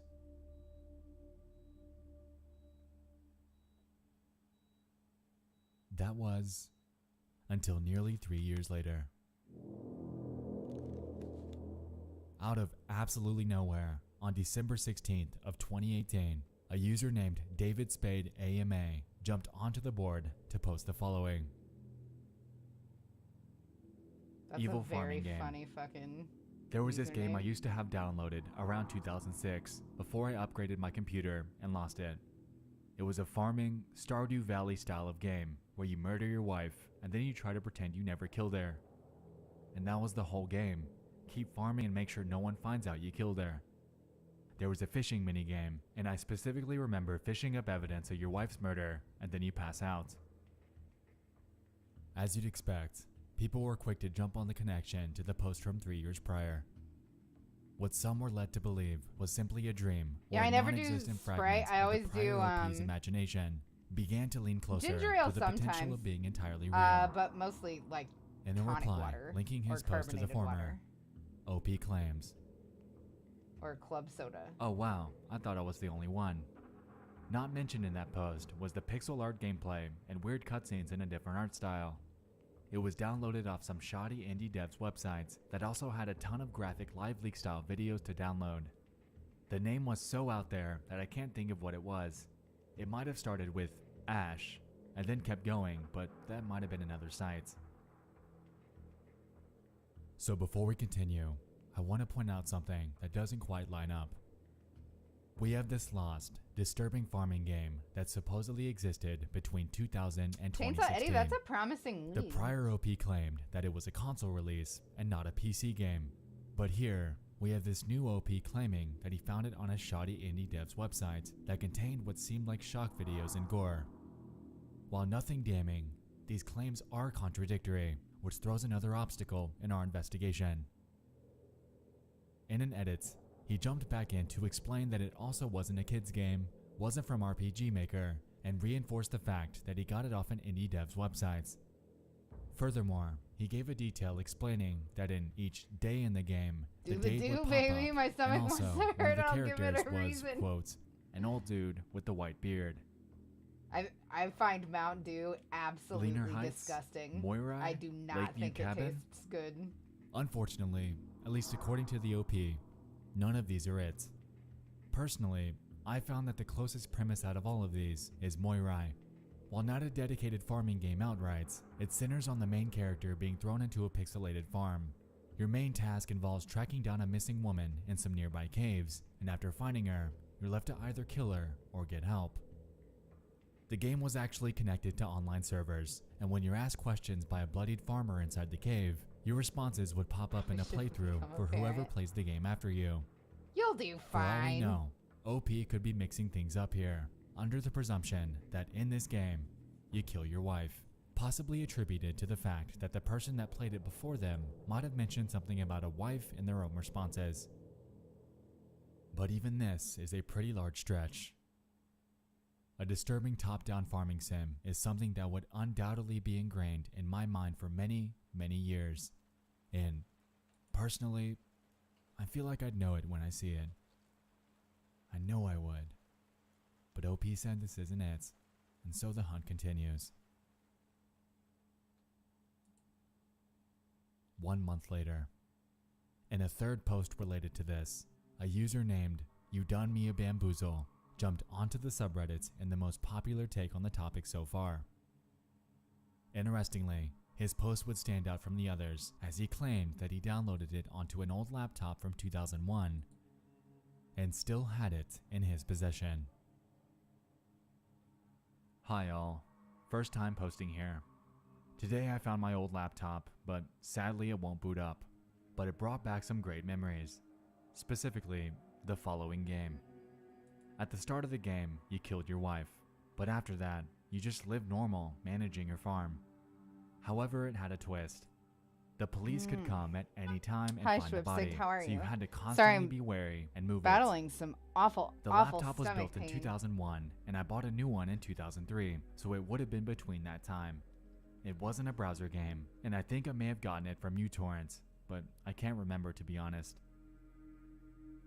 Ladies and gentlemen, we finally had a lead.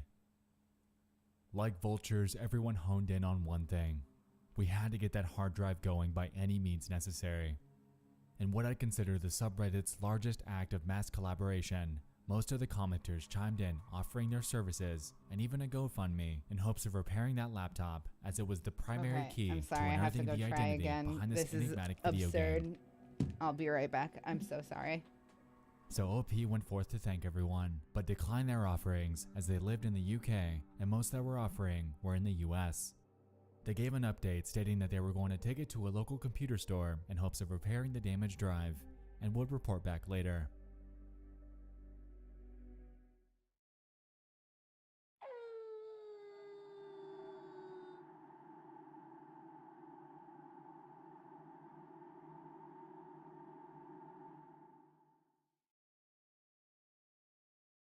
So time passes. The comment section becomes flooded with intermixed remind me posts, and everyone eagerly sat, awaiting the consensus on whether or not he'd get it working. Final edit. Sad news. The laptop is buggered. The moisture of the storage I placed it in has ruined it all. Any final suggestions? Others suggested professional data recovery. OP was willing.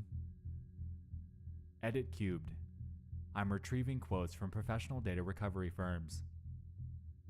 And then, update. The platter of the hard drive was damp and it's been deemed unrecoverable. I'm really sorry to have built hopes up. And just like that, brick wall. Again. And that's where it's sat to this day. While the mystery of the lost farming game is currently lost on eager investigators that have yearned for even a shred of an answer, the hunt has admittedly been exciting. Whether or not this disturbing pixelated Harvest Moon freeware wife-killing non-Moirai farming game ever comes to light is to be seen. But one thing's for sure. Personally, I believe it's out there. An indie game hosted on a shoddy website seems like something not that far out of the ordinary. While seemingly only discovered by an extremely narrow niche of players, we can only wait and hope that someone out there comes forth with any sort of lead. A hard drive, a website, a key hidden inside a detail, so we can finally discover what this game actually was. If you're watching this and this sounds familiar to you, please get in contact. Post in tip of my joystick post in my subreddits, anything. Let's put this mystery to bed. As we can see, Reddit holds a wide variety of curious oddities that span a plethora of various subreddits, and tonight, we've dug through 3 of them. I sincerely hope you enjoyed this pilot episode of this experimental series. If you have any suggestions of real Reddit situations, odd users, and intriguing mysteries, absolutely send them my way for potential inclusion in a future Chronicles of Reddit installment. With that being said, thanks so much for watching. I'll see you in the next one. I love you all, and good night.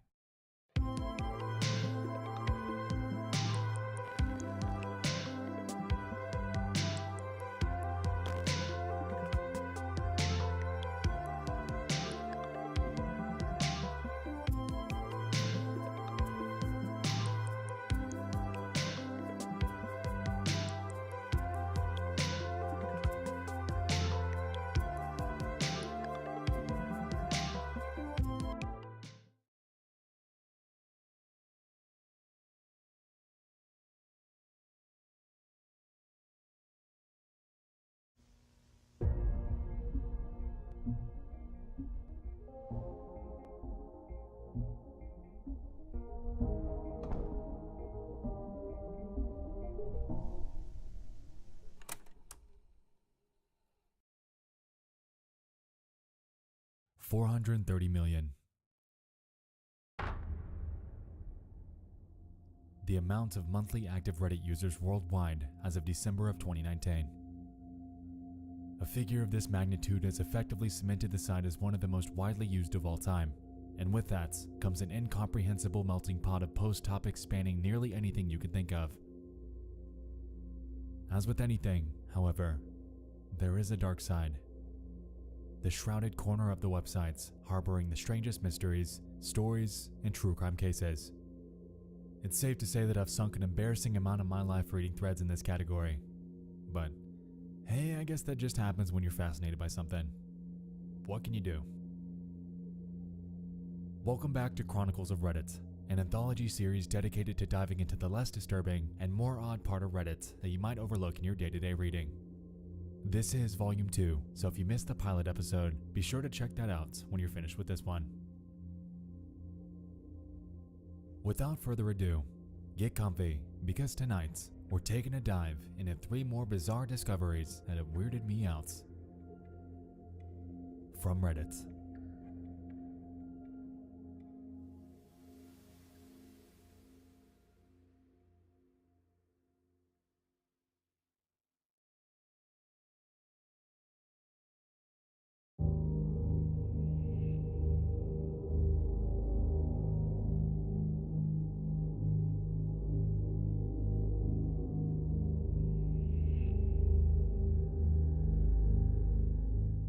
First stop, RBI, a hub for investigative minds to congregate and tackle real-world problems.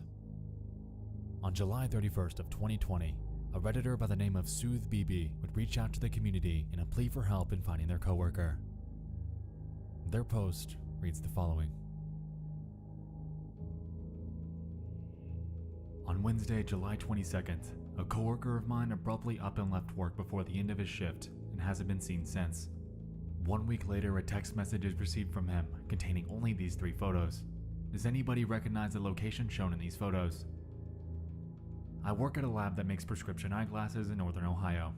Last week, Wednesday, about 6 hours into our 10-hour shift, a coworker of mine got up from his station in a hurry, left his bag of personal belongings at his desk, and walked out the door and didn't return. No one's seen him since. Some of my other coworkers thought he was just sick of the long hours and decided to quit, but that doesn't make sense why he'd leave behind his personal belongings and not say anything. We tried calling him that same night, but his phone would just ring until it went to voicemail, and by the next morning his phone was turned off. My boss said he got a hold of his mom and that she hasn't seen or heard from him, but didn't seem too concerned as she said he had a history of living somewhat of a nomadic lifestyle in his past. She thinks he may have relapsed and owed someone money or just ran off with some girl. Apparently they aren't very close and don't have the best relationship. I know he had a history of drug abuse, but from everything I've gathered in the 2 years that I've worked with him, he cleaned his life up after an arrest in 2014 or 2015 for drug possession and had been clean since. He always acted normal around me and seemed to be living a productive life. On the subject of the pictures, a couple days ago after work, I received a group text message that was sent to me, 2 of my other coworkers, and 6 other numbers I don't recognize. It was from him and contained the 3 pictures I linked. No text. I tried calling and it rang once then went to voicemail. When I called again, it went straight to voicemail. This whole thing's got me feeling very uneasy, and I don't know what to think. Does anybody here recognize the location of where these photos might have been taken? As stated, below this was a link to an Imgur album containing the photos, which are as follows.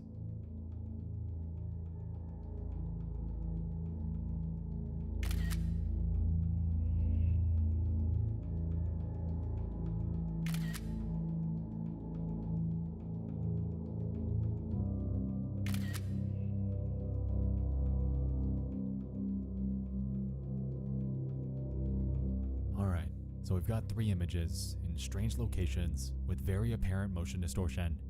It appears that whoever was taking them must have been trying to shoot him on the fly, and very likely could have been attempting to be discreet about it. Camera flash aside. Now, I know the first thing that probably comes to mind here is the potential of EXIF data being embedded within these photos, and considering the fact that it provides critical information, including the GPS location, extracting this from the image and tracking his friend down should be pretty easy peasy, right? Wrong. Unfortunately, a few others have noticed this and suggested looking into it. However, the OP's attempts at doing so didn't bring up anything usable. On top of this, not only were the images that were uploaded to the album on Imgur not the original photos from the camera that shot them, but the websites and potentially the messaging app they both used more than likely stripped the EXIF data from the files, effectively rendering this angle of attack to be useless. A couple hours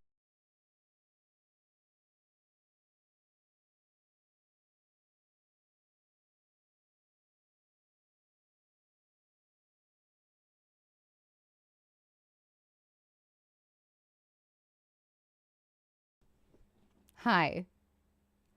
I'm awful at remembering to unmute my microphone. I'm the worst. I'm so sorry. Hi, everybody. Sorry about that. I had a little bit of a puke and a little bit of a spicy poop, and I'm all better. I'm like all the way better, and we can get back to this. Thank goodness that Autoplay just decided to do Chronicles of Reddit too. I am really sorry. I just did not. That was awful. It was so painful, but we're good. What did I eat? I had a tuna wrap. You didn't hear anything? You wouldn't have, because I had the mic muted just in case it got gross. Okay. Sorry about that, everybody. We're back in business. There we go. Was made. A Redditor named Zeppazuzu would inquire on if the police were notified, to which Sooth responded. It was not a lettuce saying, wrap, no. That's what my boss contacted his mom about. It was this She said she was gonna give it some time before doing anything like that. Or not potato, because I'm she's sorry, absolutely tomato. convinced he's fine and just left on his own accord. Sun-dried tomato wrap. Kind of mind-blowing, to be honest. If my kid up and left, leaving behind a bag of Gotta personal do what you gotta do, possessions, yeah. I'd contact the police ASAP. I disappeared too, Moth. We talked about calling the police For ourselves, what but it's my boss ultimately said it wasn't our place since we aren't kin, and that should be left to his A family. lettuce wrap destroyed you once? Probably E. coli, bud. Not sure about you, but this seems a bit off. I don't doubt Sooth's claims here. However, leaving only his mother with the sole authority to file a missing persons report or contact the police. Go ahead and do its me. rat thing. Exclamation Personally, project if a in friend or chat, coworker and of it'll mine were up and open the vanished link to the after pattern, leaving all and their there's a personal picture belongings of behind the like they'd done. Red flags would finished be going up project. everywhere. If I were And them, also welcome. I'd be Everybody filing make a sure that report Rat Thing feels regardless. welcome. And Moth, thank you for looking out for Anyway, me. in the sea of speculation and theories under this post, 2 users, Maxilla the Destroyer, and That's Mashed exactly what Potatoes, happened. would Was present nearly Josiah identical made theories it, that and stand he out wouldn't among the poison others. me. You're very For welcome. brevity, we'll just take Rat a look at the Thing. one from Mesh. My phone has a feature where if I hit the lock button 3 times really fast, it'll send a series of 3 photos to whatever contacts I've approved. The phone I just got will send 3 from the front camera, 3 from the back, and I think a couple of seconds of audio recording. It's for emergency situations. happening? Okay. My old phone would send just 3 from the front-facing camera. Is it possible this is what's happening? Now this. There we go. This is a contender I'm willing to get behind, considering the fact that Sooth and a few others all received these 3 photos in tandem. If we assume that their coworker utilized this SOS feature potentially built into their smartphone, then it leaves the door open to just 2 options. Either they're completely fine and did this by accident, or they were or are legitimately in trouble and needed help. But then again, that brings us straight back to the root of this mystery.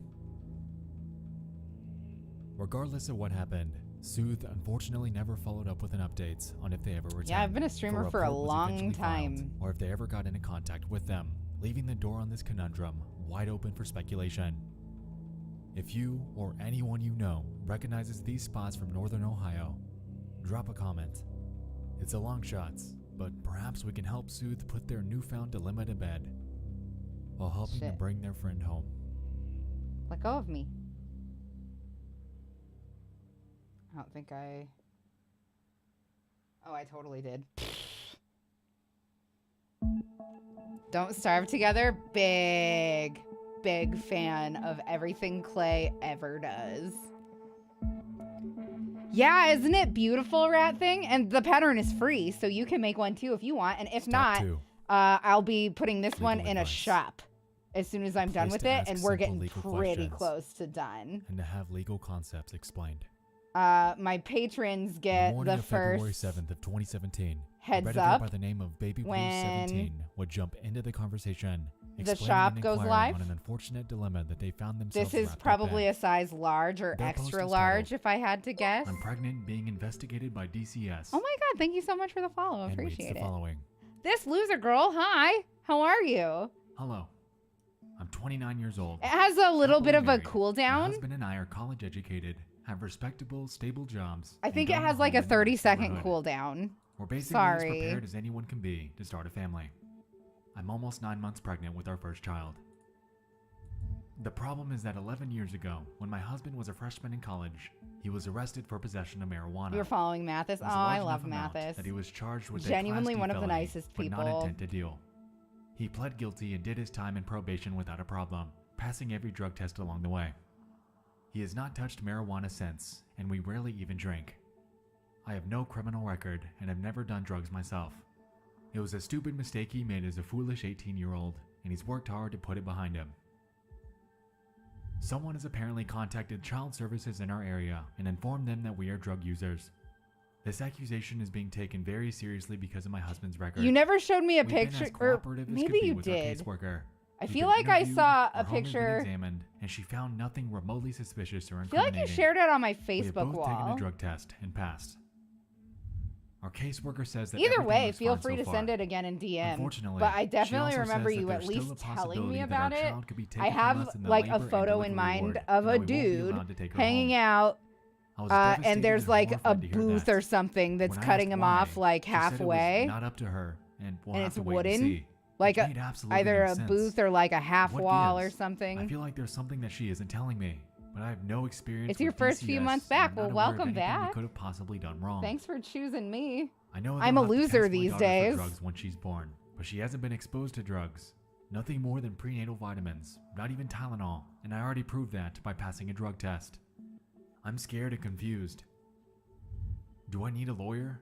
I'd anticipated Oh, spending our savings on our new daughter. Sorry, and parental what am I leave, doing? But I'll use that money for a lawyer. Not if I trying to have step on your toes. Thanks for reading, and thanks in advance for your help.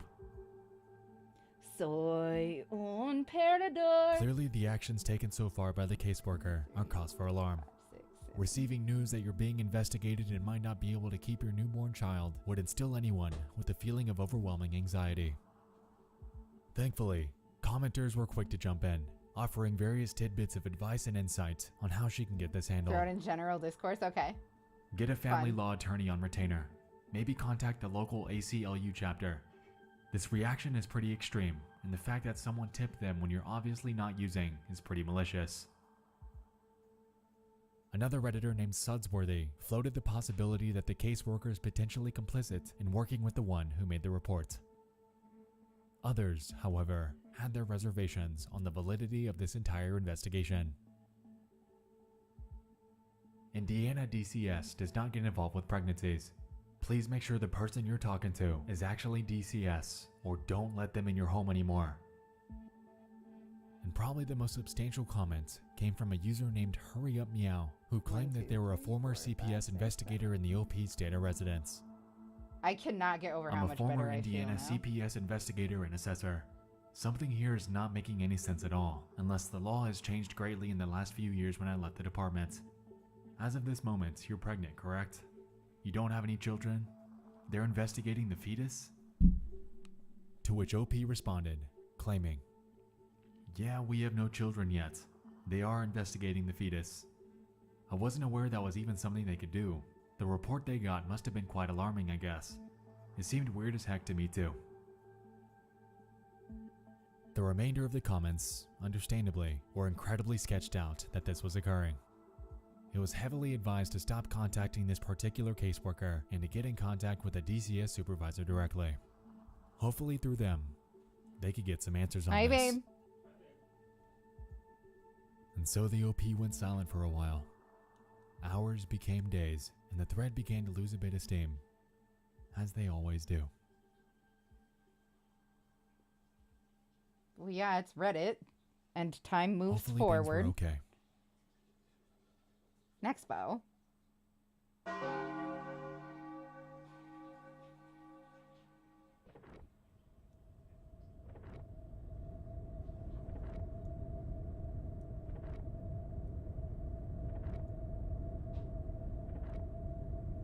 What am I doing? There we go. Do CPS have February badges? They 21st, definitely have 2017. identification. They definitely do. Here's my original post. Usually made like it, one of I was those advised to get a lawyer laminated right away. placards. I was also advised that Indiana's DCS doesn't investigate pregnant women who don't already have kids, and that the woman claiming to be a social worker might be an imposter. I contacted and met with a lawyer and explained the situation to him. He seemed to agree that something was very fishy. To make a long story short, the woman handling our case has no affiliation with DCS. I'm still in complete shock. We went straight to the police, and they're taking this very seriously. I can't give a lot of details because it's an ongoing investigation, but she seems to have been a very skilled and well-researched liar. I never would have known anything was amiss without the advice of this subreddit and the intervention of my attorney. I feel like a complete idiot, but the instinct to cooperate when faced with an intimidating authority figure is strong. I haven't had the baby yet, and we're staying at a trusted family member's home until the baby's born. My OB and the hospital we'll be delivering at have already been informed of the situation and will be taking the appropriate security measures. I'm still freaking out, but we're taking every precaution for the safety of my child, and hopefully everything will turn out okay. Thanks again, everybody. Truly. Abduction of a newborn is something unfathomable to me. However, after reading this and looking into it, I now know that it is a thing. Go figure. The stats are interesting too. So it wasn't the According tuner to an app article made by because Josiah is KVUE fine. in Austin, Texas, from 1964 to October of 2019, 327 children under the Hopefully- age of 1 have been abducted in the U.S. Of those That 327 can't who were be abducted, a symptom of toxic 257 shock, of them can were taken it? by women Does of anybody childbearing know? age, between the ages of 14 and 39. A nurse or healthcare worker is more likely to take a child from a healthcare setting, while a babysitter, relative, or friend is more likely to take an infant from a home. Had the OP not raised their suspicions, then who knows what the next step the attempted kidnapper would have taken. Perhaps they'd try to get someone to impersonate a nurse, coming face to face with the OP in the recovery room to abduct their child. It might sound like a long shot, but if they were this dedicated, pursuing a fake DCS case against baby blues, and even coming out to inspect their home, then I wouldn't doubt that they'd pull a stunt like this too. To date, the OP understandably hasn't returned to Reddit. Their story, though, will forever live on in That is r/legal really advice as one scary. of the most bizarre and unsettling occurrences that have been shared there. I'm sure this would make a great personal story one day. No, I honest, feel if I like were it would them, always make me I'd be scared happy to with just relive forgetting it. Yeah. Agree, Nexpo.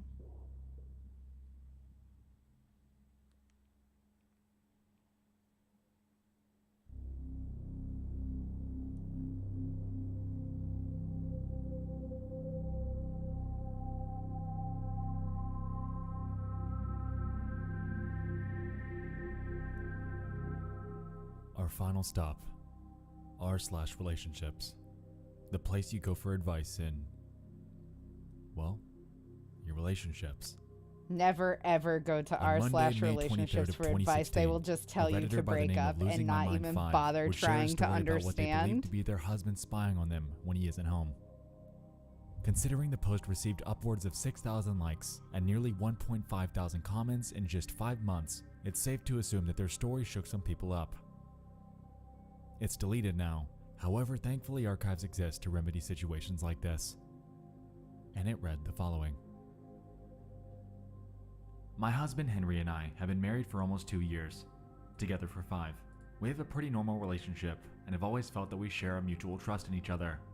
We've never broken up, and I can't think of one situation where he'd feel that I'm not trustworthy. I feel like I'm going crazy over this. Henry's career usually requires him to travel rarely, but this year's an exception. His company's in the middle of a reorganization, and he's been traveling to do training seminars about once a month. His trips are usually Monday to Sunday. I've confirmed these trips, and yes, they are legitimate. I'd say that we've been handling it well, but the past few months, my husband's been doing weird things that have caused me to believe that he's spying on me or showing controlling tendencies.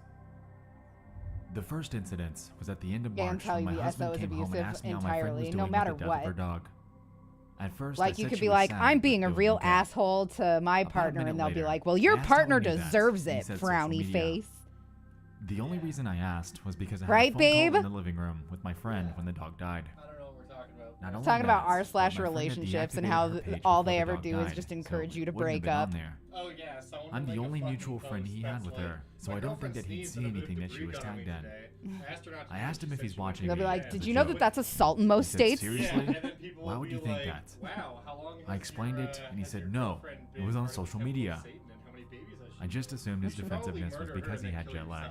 yourself. It's like, Just to be The second safe. incident was in Thanks, April man. when I went out with my friends during the weekend. people should always listen That to Saturday night, I texted him that I would let him know when I'm home, and it should be around 12:30 a.m. I got home earlier at about 11 p.m. Am I and the fiddled asshole around is the kitchen for same? probably 20 minutes.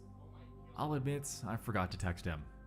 It's I got either a text made at up about stories 11:20 so that that said, people can "You're tell home?" them that they're not the I told him asshole, yes, that I was straightening the kitchen, then going to bed. or I asked it's how he time knew, to and he uproot said your he entire just life and figured you would divorce be your already. soulmate. He told me goodnight, and I went to bed. Normally, I wouldn't think anything of this. I pooped on my But GF this mom, latest and then she incident brought me a has me looking sword, back and on the then past few everyone months. clapped. Straight up. Henry got home early from this month's So you trip know, on Friday. vomiting and stomach I pain was is a super symptom of excited toxic because he shock. doesn't I have am a not a trip until doctor, just an September. avid Googler. Thank you, Rena When he got Georgina. home, If I start he to asked get what I did worse, all I week. will go see I explained all of my activities. a when he doctor. said, Thank you for "Did you looking have that any up for friends over?" me. That was really I sweet said of you. no, and he said, Thank you a lot. "Oh, really?" I said yes, and then at that point I was really confused because I I truly feel like didn't I have will any feel friends worse over. instead of better though He as just time huffed and goes stormed on. off. Check for fever. I Again, definitely don't I have a just fever. assumed he was Babe, will you tired. come feel my head? I went to the bedroom and asked if he was okay, and he said that he was. What'd you say, sir? I don't Later think that I have a night, fever, but we will you were just talking check about my just in week, case? And I mentioned my brother dropped off some photo albums of my dad, who passed away, and that I wanted to show him Also, some. am I the asshole? Henry said, "Oh," He just smacked my brother was here. forehead. And that Okay. forehead's name, and then Albert mumbled. Einstein. That And then makes everybody sense. clapped As he walked and away. cummed and jizzed and farted. I How have does really it good feel? hearing, You feel and fine. I don't think he thought Okay. I'd hear warm, it. but it's just warm up here. If he I had also have a camera, blanket is it on my lap, possible he could have too. heard a male But voice yeah, and no, assumed that it was definitely. another You don't male have a friend? fever. Yeah, My I brother didn't feel come in like the if I house, had but toxic we shock talked on the syndrome, front I would porch feel with the front worse door instead of open. better. I feel Will you crazy just check and see typing if I have this. a fever? Sunday, because he was at his mom's, I decided to try and look around. You feel I warm, didn't but want to be too fine. obvious, so I kind of just Hell yeah. nonchalantly walked around looking at things. Accidentally Wait, knocking come things back? over, and Hold on, looking come at here. them when I picked him up, I etc. know this is a bit, but here. I'm sure it was obvious because I got a call from him asking what I was doing. That's I fine. told him just hanging out. Ow! He said, "Doing what?" You just bring I told him I was yourself, watching touch my TV. butt. Yeah, I did have the TV because on. it's so hot. There was a pause, and he said, Yeah, I know. I'm leaving soon. I'll be home I'm in very 20 minutes." clever. He was supposed to be there for 3 more Am hours. I the asshole for Someone tricking tell my me boyfriend I'm into thinking overreacting he and had a this is not fever? strange. Yeah, you should divorce Am I digging too far into this? I don't know how he'd know about my friend's dog and that I was home early that one night. There's gotta be something going on, right? He's never acted like this before February. It's weird. I get home after him during the week, so Babe, I don't get too much time You're alone, not wrong. aside from showers, bathroom visits, etc. Help?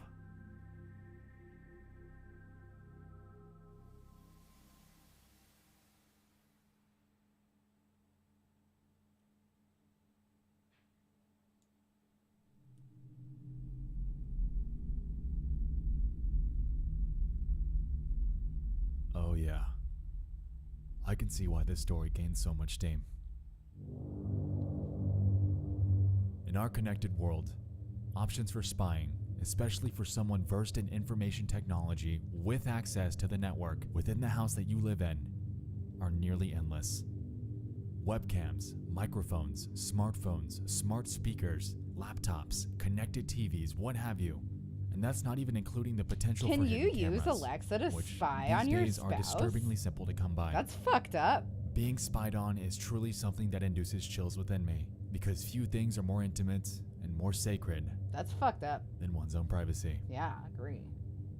And so Reddit jumped on the case, giving her options and theories as to what he might be up to.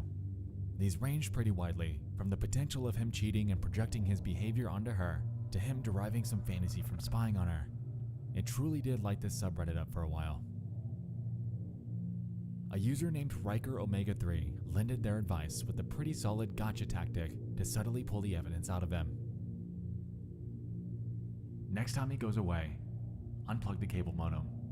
If he's monitoring you, he won't be able to without the internet going to the house. Power off your cell phone and any other tablet during this time as well, in case he's using those as a microphone. Take that time to really carefully go through the house.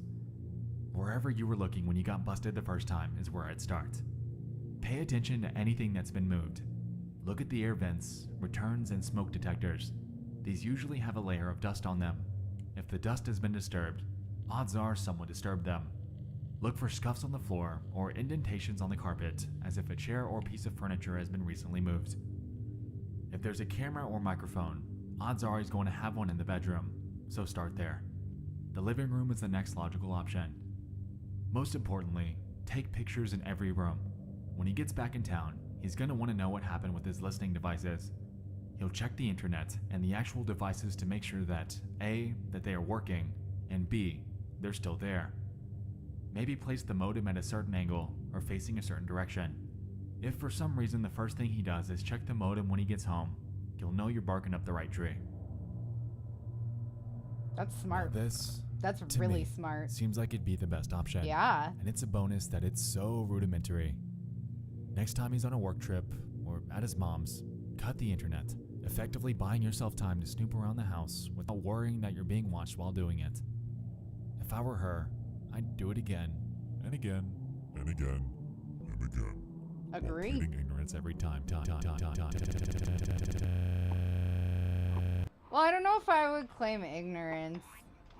I might actually just confront. Considering the fact that spousal spying is illegal in the US thanks to the Electronic Communications Privacy Act, she'd be able to build a pretty substantial case against him. For divorce.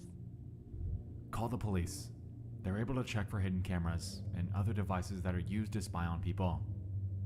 Listen, this is your husband, and I get that you love him, but if he's really spying on you while he's gone, it's beyond sick and disgusting, and it's also illegal.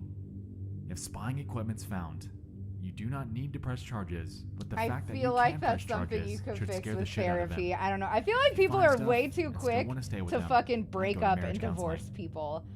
Just commitment means nothing Another to user named anyone. Pork Dog And I feel suggested like, that she check the like router I for suspicious know, connections that could hint at the possibility of hidden network cameras. I To know which, unfortunately, it's she fucked responded up saying to that spy on she's people, and I would not never tech spy savvy on at all. anybody. But if I found out that Josiah was spying From on what I me, I gather would be here, like, we have a I'm lot of honestly leaning towards problems the that prior we need suggestion to work that the very hard husband's to cheating and is solve projecting his actions before onto being her. like, okay, I'm If we're assuming leaving that they've you. had no prior relationship issues and that this spying dilemma suddenly started around Like, am February, I the then crazy it's safe one? to say that he must have had some sort of significant life change around that time. Oh. Furthermore, considering the fact that he's away for extended periods of time for work, combined with the fact that he literally dropped everything and left his mom's, take that for what you will, to rush home and address her snooping after he suspected her of doing so, it's just adding up to infidelity to me. Either that, or he simply drummed up this sudden infatuation with spying to keep control over their relationship, to purposefully drop hints at the fact that he knows what she's doing, and to prevent her from cheating on him in the future. But then again, that brings us full circle, because why would you need to do something like this if you aren't doing it yourself? Why would you need to convince yourself that your partner isn't cheating? Completely out of Crazy the blue? doesn't always make sense, is the answer to that. Crazy almost never makes sense. To date, Losing My Mind hasn't revisited Reddit to give any sort of follow-up, so it's unclear on what might have happened to her. That's a bummer. There wasn't any location information in her story that allows us to do any further digging, and so we're left here, 4 years later, hoping that they'd come to some sort of positive outcome. Losing My Mind, He had a If you're camera out hooked up there, to them jump on before a private things tab, like ring use thing. a Okay, that's VPN, sick. and drop us a sign. Marriage and money mess people Could up. be We anything. know, yeah. Smiley face on your What's profile something bio, that you an like, both unrelated agree you comment have on a an find your unrelated phone app post. for the sake Anything. if you do get kidnapped? Yeah, for sure. Your story resonated with a lot of people. You're not the crazy We're one all just society hoping is that you trying came to out of the other end of gaslight this you. all right. Quinn! Do me a favor, go to the closest mirror and roll your eyes at yourself for me, please. But like actual tracking your spouse Reddit VF is is a hella massive toxic. I space, agree. and I'm with not such a saying that gargantuan it's size comes a totally plethora of cool. strange mysteries I'm that not can truly saying that captivate like even the I'm most lighthearted A-okay with subreddits. that. I'm saying like I would be Tonight, like, this is we something dove that into we are 3 eerie addressing, threads that have or else recently I have interested no me. choice but to leave you. I hope you all enjoyed right? this second installment, and if you have any running theories for any of these, definitely leave them in the comments. Also, if you have any further suggestions for a future I would Chronicles lose a of lot Reddit of trust too, anthology, for sure. feel free to Like, submit it no to question, I definitely nightmareexpo@gmail.com with the title. And like I would Chronicles of probably Reddit submission. want a little bit of space for a while too. Like I would With probably that be being like, you said, can go stay with your mom Thank for you a so little much bit. for watching. I'll see you in the next one. We're gonna I go love you through and all. we're gonna get all of the spy stuff out of here, And good night. etc. All right, so yeah, we definitely have time, and I'm willing to go up to an hour long, Quinn. I'm willing to go up to an hour long. Maybe this down the rab.it hole. But just because I was away for being sick for so long there in the middle of stream, I feel like we can go a little bit late tonight. I feel pretty bad about that.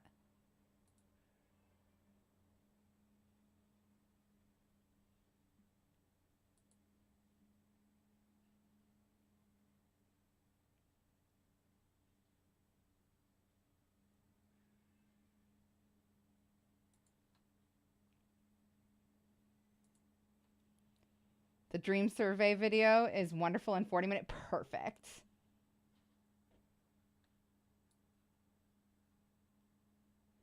Wait, is it the one? It might be one that we watched. Is it the have you seen this man?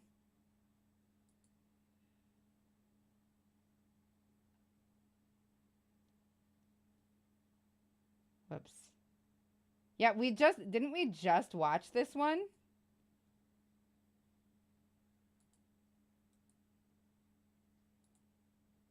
Fuck, please.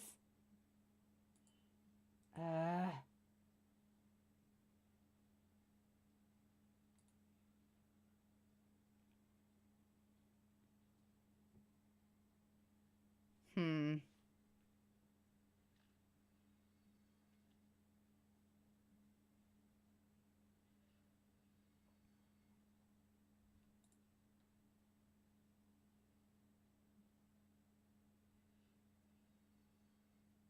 No idea what searching for the 5 is. A creator's dive into turmoil sounds pretty fucking good. Yeah, we definitely did. We just recently watched something like this on stream. I'm like certain of it. Okay. Cult in a Dead RPG. Is that the one with Mama Max?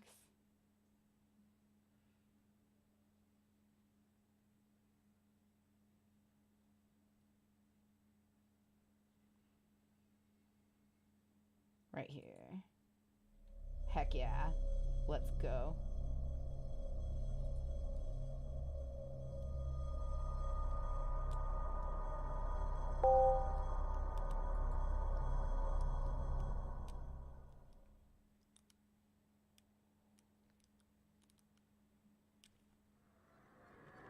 That's so okay, Quinn. No pressure. Like, it's so fun.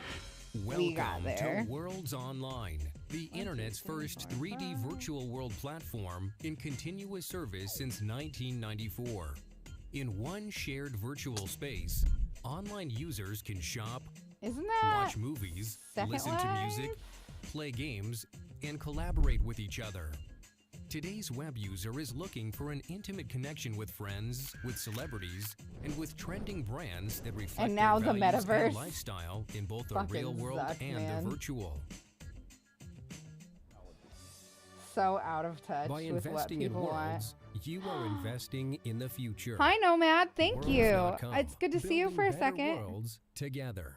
There's an AOL interface called Active Worlds. Okay. 4, 5, 6, 7, 8. Throughout the mid-2010s, an urban legend would surface about a mysterious MMO by the name of Worlds.com. I'm Having hungry been now. launched to the public Okay, I in the definitely don't have mid-1990s, toxic the shock. game was believed by many to be dead, discontinued, Dwight being the and exact lost to same the in Second inevitable Life, void except he can of internet fly. history. Unbeknownst to most, And this then couldn't have Jim been gets further kind from of the truth, into it. as That Worlds.com shit's is very hilarious. much still I running. love The Office. I know it But has there was a catch. problems. Venturing into the game today It's hard presents not you to with a love any barren Craig wasteland of Robinson nothingness, project, a though. I relic that was think once I bustling love with life, Craig and a Robinson deserted so memory much. that's clinging to I'm life very supports. parasocial about it. Like, if I game, found out that anything bad expectedly, was going on for is him, completely empty. I would be upset. Mostly. You see, rumor had it that Worlds.com was hiding something, a shrouded purpose that's been kept from the public. Rumors involving endgame cults, doxing, graphic imagery, and virtual stalking had led curious minds to Okay. hesitantly venture into Worlds themselves in hopes of finding out if these allegations were true. Let's throw it back. This is the story This is of exciting. Worlds.com. I wonder if the Active World servers are dead. If it was an AOL property, you bet your sweet nipples.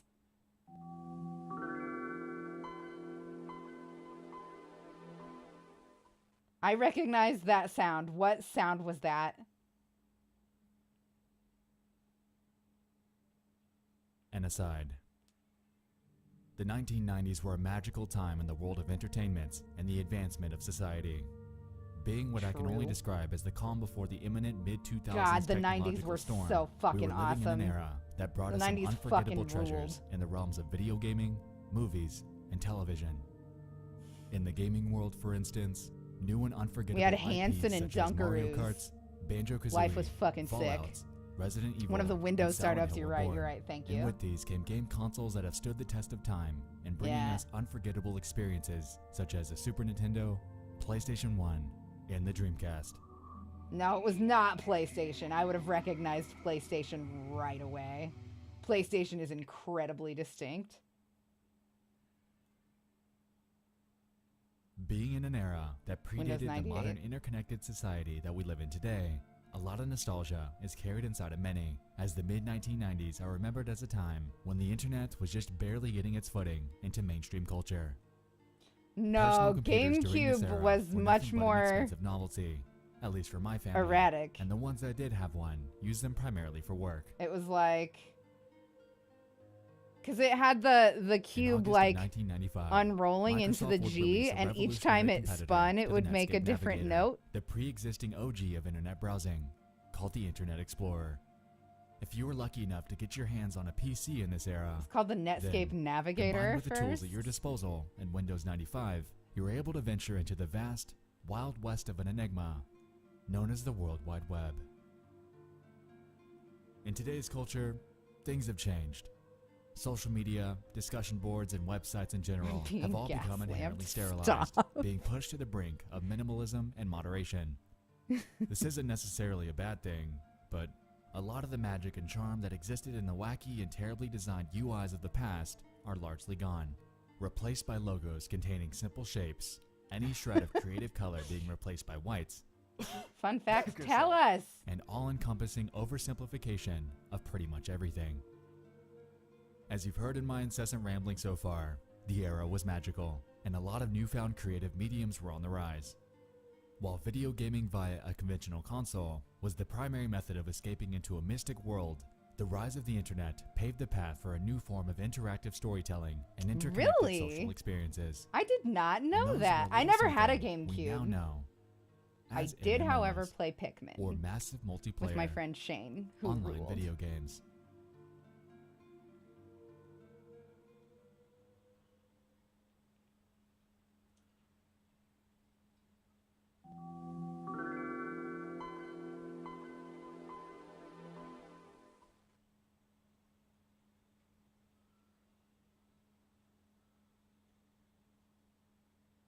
Of the many websites that were available to early adopters of the internet, one would be launched in April of 1995 by the name of Worlds.com. The website was created by a company simply named Worlds Inc. and housed a public 3D chat room that players could enter and explore to their heart's content. According to the website, the minimum configuration is a 90 MHz or faster processor with 32 MB of memory. The recommended platform is a Pentium class processor, 133 MHz or faster, with 48 MB of Same, memory. Bardic Muse. Windows Agree. 95, Like, 98, well, 2000. okay, there were so or many. NT. A whopping I have 80 to pause and megabytes talk of free about hard this drive because space y'all, and the an active internet 90s connection. were a special time. Okay, like the 90s were a special time. There were so many little websites that were just dedicated to small things, right?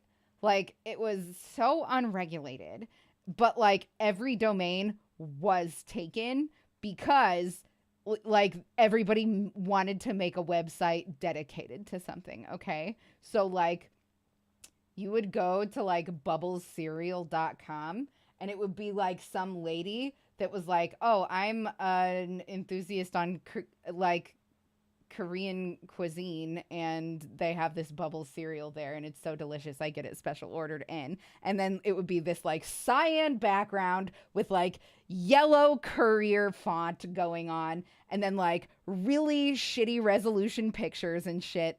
And so it wasn't stuff that was designed to hold your attention for very long, but you like would take in a shitload of tiny little bite-sized pieces of content, right? One of the nice things about the 90s was that domains weren't all full of viruses. Also that. Animated GIF everywhere. My favorite was of Garth from Wayne's World doing the Foxy Lady dance. Amazing. I put it in my little AOL profile for sure. I learned how to do the very minimal HTML coding that you needed to do. I was so sad when Flash finally stopped being supported. Same. Carpetsforairports.com was the best website ever and the domain still works, so someone is still paying for it, but it doesn't work now. I don't know anything about it. I am upset about it because of Hero Machine. I always used Hero Machine to build my TTRPG characters for artists. And now I can't do that anymore, and it makes me really sad. There's no application version of it that I can get or anything like that. There was a site dedicated just to watch the McDonald's Bell Carol. Yes. Ding, fries are done. Ding, fries are done. Ding, fries are done. Ding, fries are done. Would you like an apple pie with that? Would you like an apple pie with that? There was also Hamster Dance. Ugh. Hamster dance. Yeah, the Cartoon Network website was very fun. Oh my goodness. Okay, anyway, are y'all ready to go back to this? Sorry. The game was a big success, mostly attributed to the novelty of virtual online chat rooms at the time. It garnered the attention of various big names. Two Ghosts? I don't know anything about it. It's a database of photos of carpets from different airports, and I love that there was someone out there cultivating such a specific thing that clearly cared about airport carpet patterns. Yeah, that's pretty good. He should do public bus fabric also, because I feel like I feel like they order from the same place. At the outset of registering your profile, players are given the opportunity. I'm a to kitty choose cat, between and I various dance, avatars and I to dance, represent dance. themselves in Cat. game. I'm a kitty cat. Among them, And I meow, are meow, a meow, and I human, meow, meow, a meow. penguin, a monster, Eat a Quiznos subs, yes. kangaroo, We love the and a clown. subs. Subs are $1 Advertised on the websites off are various when you realms bring that a are available for you coupon. to explore at your leisure. I remember all of these. You Among guys the are hundreds that killing you're able to me. choose from, a few notable ones include worlds themed 4, around 5, David 6, Bowie, 7. the New York Fucking Yankees, the YTMND band is Hanson, still going the strong, Sky, right? an Animal House, Hanson! and a Fun House. Venturing out into worlds for the first time, you'll be thrown into a love central hub Hanson. with other players from around the world. The various themed environments that we mentioned prior are accessible through tunnels and doors that are next to their labels, and I still entering love these Hanson. immediately loads whichever one you so Raw choose. subs is barbaric. What are you talking about? Movements, like I any fucking- I 3D never PC get my game, subs is toasted. achieved using your keyboard and mouse, and also available to you is a chat box. Homestar allowing you to Runner, communicate to aw, others man. in real time. Now, I this seems like don't nothing know out of if the I've ordinary. ever laughed as Along with the hard primitive as I graphics, laughed the game is pretty at substandard burninating today. the peasants. At the time, though, And just this like was a absolutely little groundbreaking, image of a and PC guy owners with flooded his this head thing, slightly giving it a on burst of fire. life that would deem Worlds.com a massive success. As with anything that's I been really crafted miss in the stuff like digital that age, too. though, the user base began to decline over the years. With the advent of various competitors, the mid-2000s brought with it the inevitable desertion of the Worlds.com user base as players moved on to bigger and better ventures. Also, Second I Life, regularly RuneScape, Toontown, have a VMK, giant ferret MyCoke, in, Habbo as Hotel my were like becoming viable alternatives that not only looked companion better, in but gave players more to TTRPGs, do and I with their name own distinct her charm. Marzipan after Marzipan from Homestar Runner. And because You may I have like noticed that most of marzipan, the like names I marzipan just is read off delicious. It's are now almond defunct. candy. What's not to The like? Toontown, But like, VMK, and MyCoke live support I plugs was for like, both, that is a as their good name developers for something encountered cute. An existential problem that was prevalent from the start. They couldn't find a way to monetize them. Combined So with that's the this, reason. the fact that these games were all run with the help of moderation teams and Hi, ongoing babe. servers, it became evident that as long as these virtual worlds were online, whoever it was that was running them was losing money. At this point, you'd expect Worlds Inc. to pull the plug. With a dwindling user base and aging game mechanics, it seemed like this was the only sensible way to go. Either cut your losses or release something new and optimized for the next generation of online gaming. But they didn't. As a matter of fact, Worlds.com is still downloadable and accessible to this day, and stands as an uncanny and deserted relic of the past.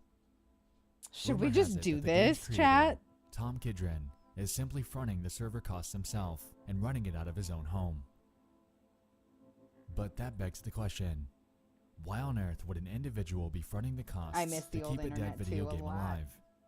What part of this abandoned online landscape is so pivotal that it's still in existence over 20 The years later? XKCD chat room. That wasn't the 90s, but still.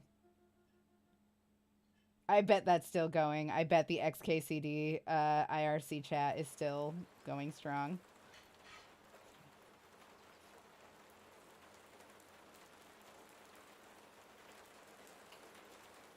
In the short span of time that I've been here, it suddenly dawned on me that I'm visibly the new guy. Everyone here seems to know it. I'm not a regular. Hope you're comfortable. Down the rabbit hole we go.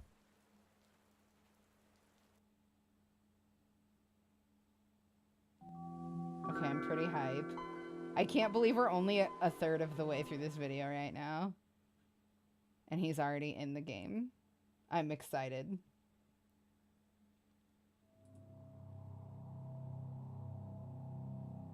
In the early 2010s, What is going rumors on began with to these spread about the game captions? thanks Stop to it. certain anons from 4chan's VNX Sorry, boards. guys.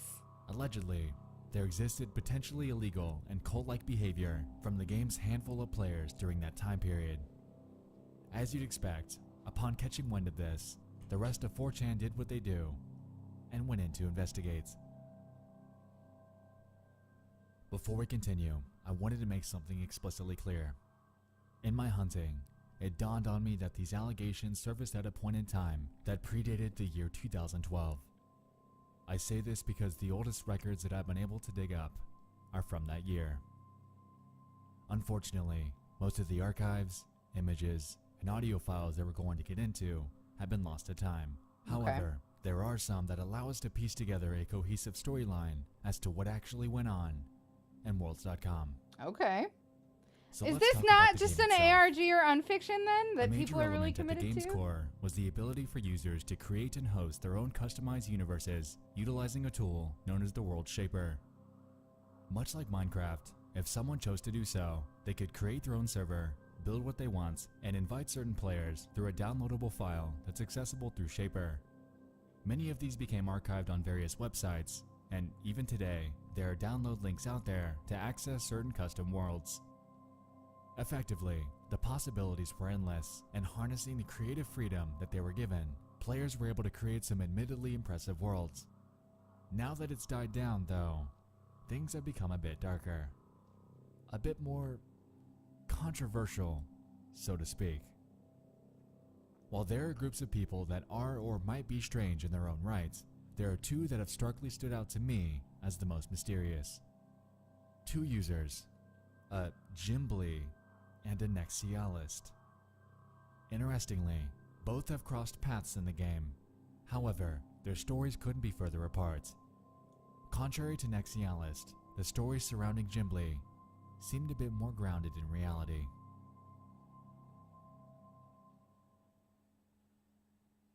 But we'll get to him shortly.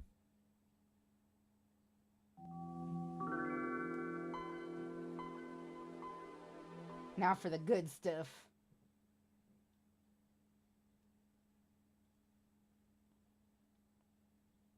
First, I'd like to introduce you to Nexialist. According to an early 2012 blog by the name of ForgottenWorlds.com, the profile piece on him states the following. Nexialist is a regular at Worlds.com that has been trying to pull in the VNX boards to play this game. Nexialist is a successful user that's been able to get a cult following in the game, which is hard to do. He constantly reaches out to dedicated players to join him, as he seems to be called the key bearer, and gives some players tours around the game without chatting. This isn't even close to covering entirely who this guy is rumored to be, so allow me to pick up where they left off. Ooh. According to 4chan and various message boards, My interest Nexialist is abstruse, a shred of indecipherable mystery that's lurked Worlds.com for what some believe to be as long as the early 2000s. Encountering him in the game happens at random, and it's been rumored that you don't actually find him, he finds you. Upon discovering you, he'll approach you without words, standing as what appears to be a lifeless corpse as you begin to quietly panic at his disturbing avatar. After the initial shock dies down, you're told to follow him, and as a result, you embark on a journey through hellish customized corridors that bear satanic symbolism and graphic imagery. After your tour, Nexialist will begin sending you disturbing audio files that I wasn't able to find archives for, but if we go by descriptions from 4chaners, it's safe to assume that these sound like the distorted deaths of dying animals. Oh, Once you're scared to your wits' end, I don't and you like beat the game, that. he already knows that you're going to go to 4chan to talk about it, because that's what he wants you to do. Spread the word, get people talking, and the next sucker that grows a sliver of curiosity and decides to check it out is his next victim. Unfortunately, this all reads like an urban legend. People have been able to capture screenshots and video of Nexialist over the years, but not much, aside from very few outliers, have been found that outlines what I'm describing. Because of that, I'd like to put a pin in this arcane figure and circle back on him later, because there's an even deeper rabbit hole that I'd like to bring you into.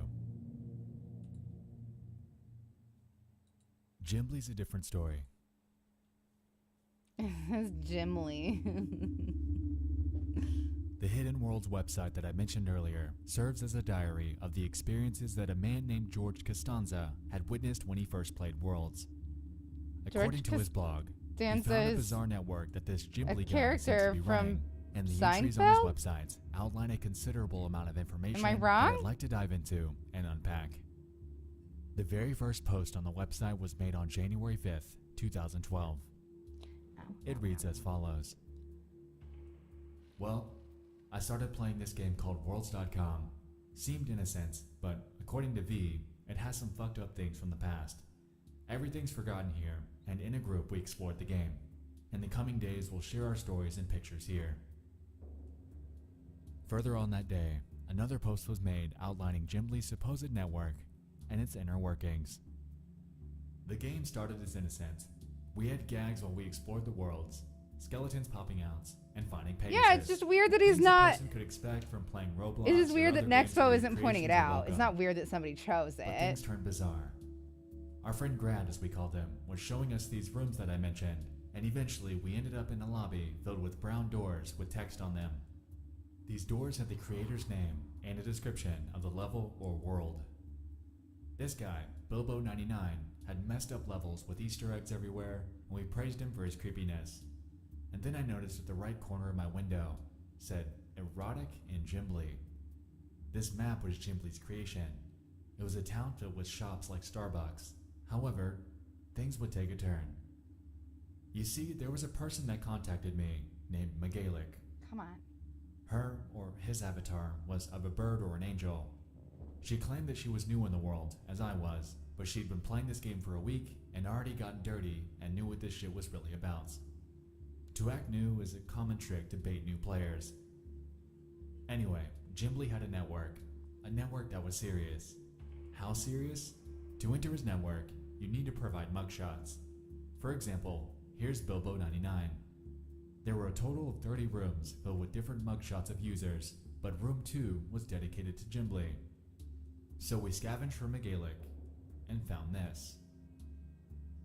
And there were so many pictures of other users that I'll include, but one thing I found that was standing out was a user named Kelikar.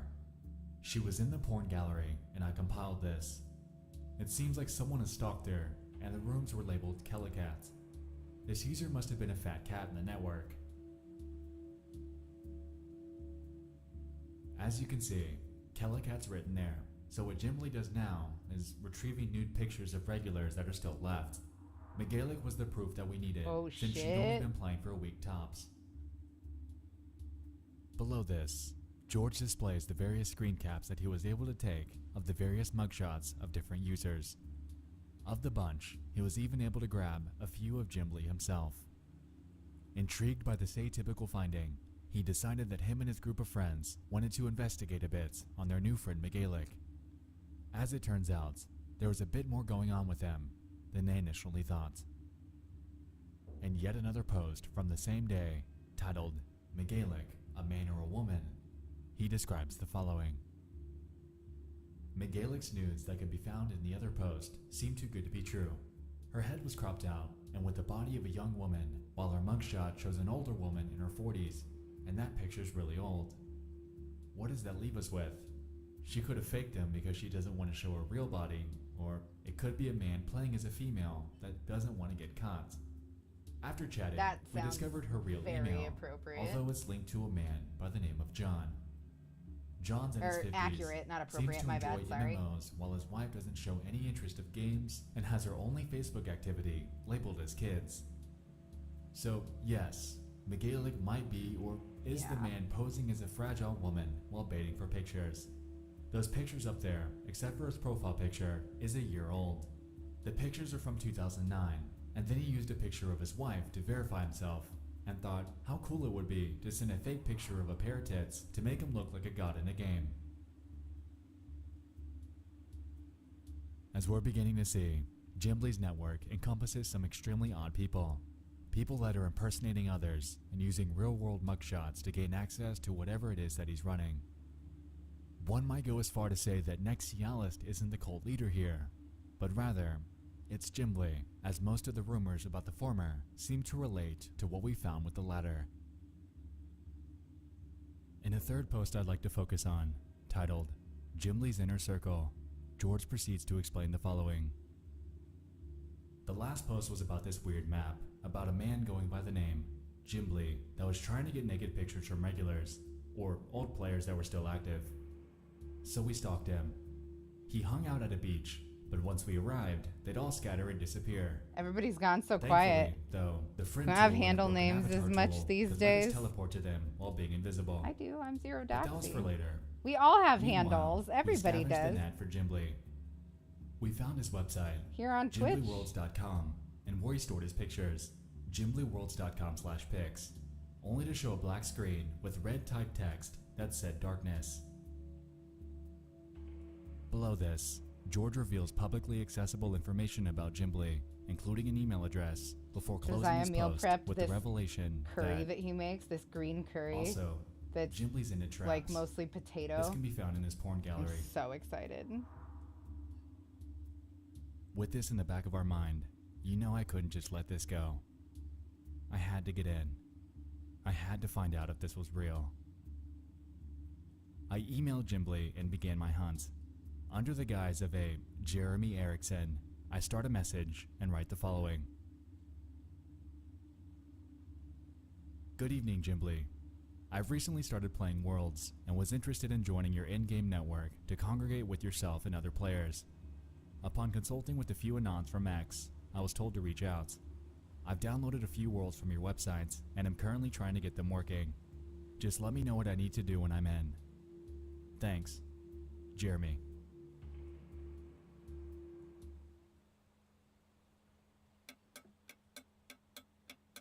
Hot cat girl 69XOXO for sure. I smell like bees. So it's been a few days. After a trek through worlds, a lack of a response, and dwindling time to wait, it's beginning to seem like Gimli either isn't currently active or simply doesn't play this anymore. Though I have a hard time believing that, considering the fact that the Whois domain search on his website reveals that it was updated on November 5th of 2019. I'm not entirely sure if Gimli's the kind of guy that would have a sudden change of heart, but if you ask me, it is a bit recent. Anyway, with that under our belt, unfortunately, heading back to the blog reveals that most of the other threads outline mundane discoveries while exploring various official and user-crafted worlds. A few notable highlights include some of Gimli's bizarre creations, but not much, other than that, is even remotely relevant to our investigation. Even so, the discoveries What things are hiding in surrounding VR Jim chat? are nothing short of Probably a unnerving. lot. So what's actually going on here?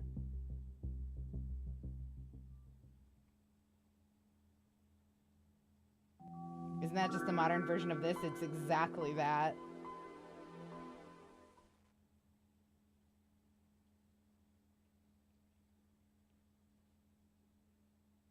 Over the years, the primary consensus surrounding Worlds, primarily due to Nexialist, was that it's a front for some sort of satanic cult.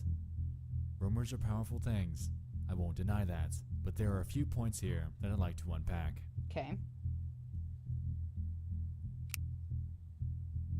Contrary to Nexialist, Gimli surprisingly hasn't generated much buzz online.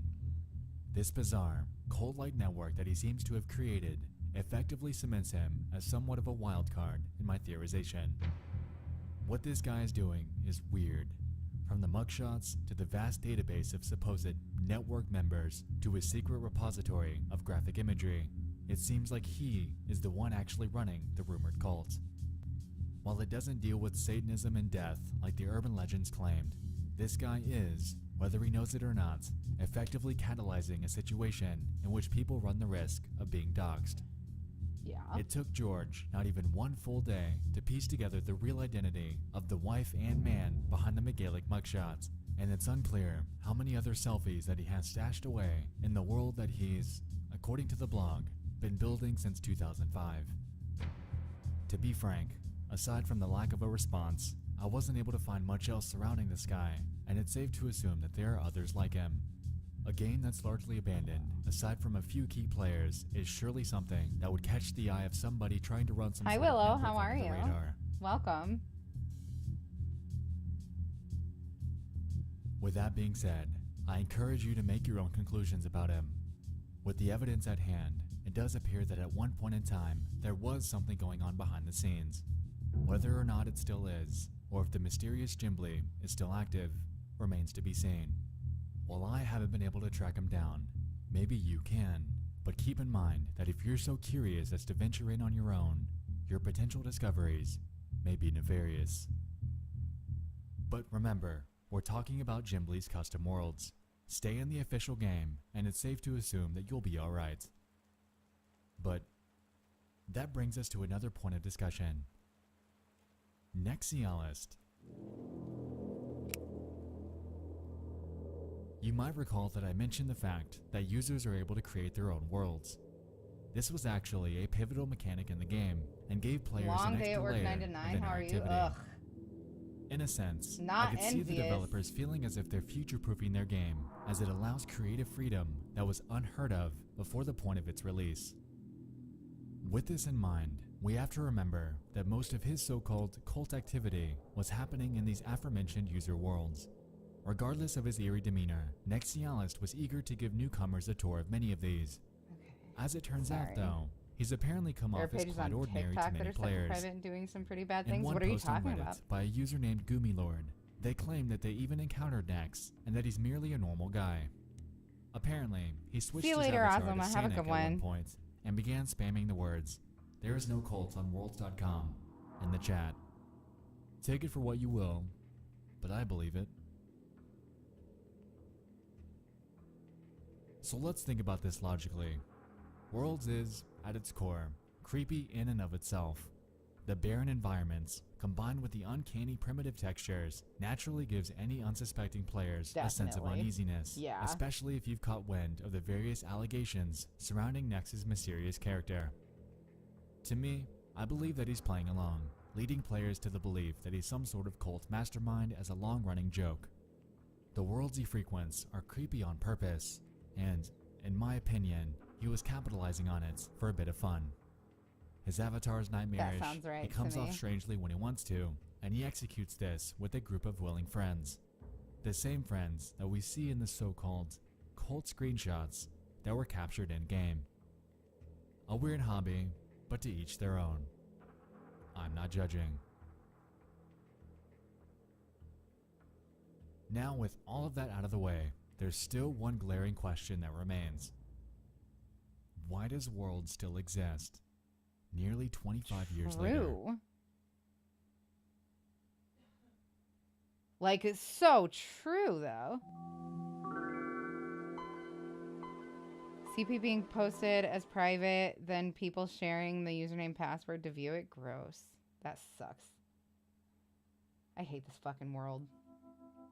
Allow me to redirect your attention to the game's owner. Tom Kidron, in his many years as the world's owner, has become somewhat known as something called a patent troll. Patent trolls essentially purchase many different elements and ideas of a particular product and squat on them for years, filing lawsuits against anyone that violates them. The reason that these people are called patent trolls mainly rests on the fact that the ones they purchase are typically what they perceive to be a sought-after and core element of a particular product. In this case, Kidron's been squatting on patent number 7,181,690, which is titled System and Method for Enabling Users to Interact in a Virtual Space. This was filed on August 3rd, 2000, Okay. with further detail in the following. The invention provides a highly scalable architecture for a three-dimensional graphical multi-user interactive virtual world system. In a preferred embodiment, a plurality Always of users greed. The interact in a answer is three-dimensional, always computer-generated graphical space where So each user sad. executes a client process to view a virtual world from the perspective of that user. Sounds broad, doesn't it? That was on purpose. Andy's used it.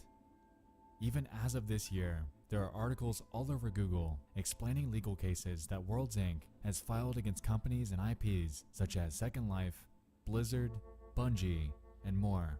And according to a Vice article from 2015, Kidron rakes in a whopping $200,000 a year from his court proceedings. This, effectively, explains away the server cost.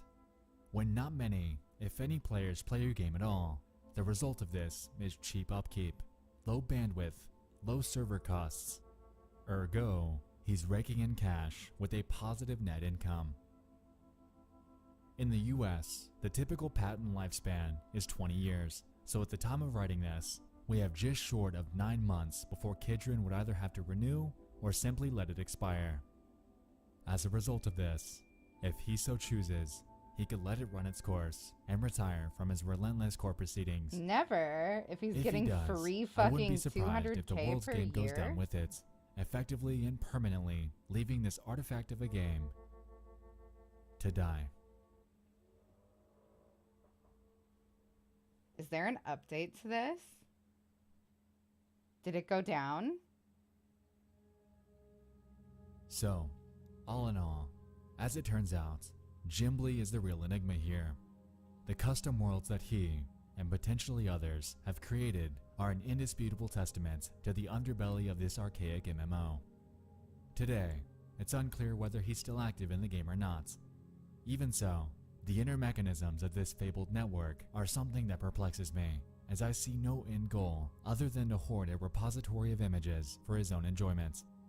Why he chose worlds.com to do it is and will forever remain beyond me. Yeah. Definitely. Regardless, Worlds, whether still online by nefarious reasons or not, stands as somewhat of a time capsule to the primitive era of social gaming. Today, with the official non-custom Worlds, Real it Satanic stands as a corpse of the Club past, Penguin a hours. window into what once was, and a sliver of mystical nostalgia, sending us back into a time when we all first discovered the world of the internet. As far as we know, servers are, to this day, willingly being kept alive. Alongside this, the inevitable date that the game permanently goes offline is unclear, so if you're eager to experience this curiosity of old, then you better get on it soon. Stay in the official servers, and you'll be fine. Soak it all in. Why would you do that? Bask in the gritty mid-90s aesthetic. Otherwise, you'll run the risk of missing the nostalgic boat, leaving it to sail away, and for us to watch it go.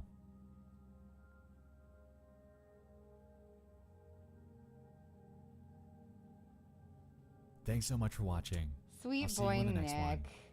I love you all, and good night. We love you too, Nexpo. Chat, tell Nexpo that we love him too.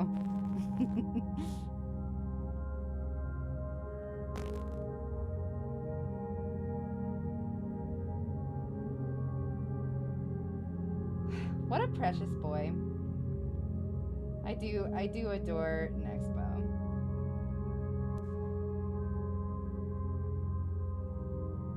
Have y'all watched the one about someone's haunted Zelda game? Is that been drowned? Also, let's go ahead and call it for the night. Thank you all for hanging out. I'm sorry, Willow. I know you just got here. But I'll send you guys somewhere fun. Very quick shilling. Thank you to my patrons. Big style thank you to my patrons. I want to look at it and make sure that it's up to date. I haven't memorized. Okay. Yeah, it's Big Wolf Paz, Quinn Kenobi, Laura Cody, and Katie Bailey. I appreciate you guys very much. Thank you so much.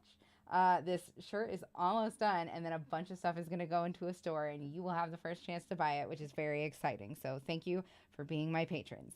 And what else is there? Tomorrow we are going to start the sedition hearings as soon as they start. I know that much more interesting people than me will probably be covering it, and people who know more than I do. But if you just kind of feel like hanging out with me and crocheting while we listen to what's going on with our government, well, I mean, you are government now. I've abandoned ship, but anyway, just thank you all for hanging out. Feel free to join the Discord if you have not yet. It's just discord.gg/fartslide. Those of you that are watching for the first time, I would love it so much if you would follow before you take off. We'll be back tomorrow as soon as the sedition hearings start. Maybe we'll go live just a little bit before that, so that we don't miss anything. And then Friday, I've been taking Fridays off because people don't really watch on Fridays anyway. So I take it to do upkeep and then end up not doing as much upkeep as I want to. This Friday I'll have a list and hope that it works out. And I think that's pretty much everything that I have to say. Just thank y'all so much for hanging out. And I will see you guys tomorrow. Get ready to be depressed or excited if you're into sedition. Okay. Have a good night, everybody. I would like it very much if you would tell me what your favorite body part is so that you're nice and active in chat for your favorite PG body part so that you're nice and active in chat for a raid. I would appreciate that very much. Hang tight for commercials, and I'll see you guys tomorrow.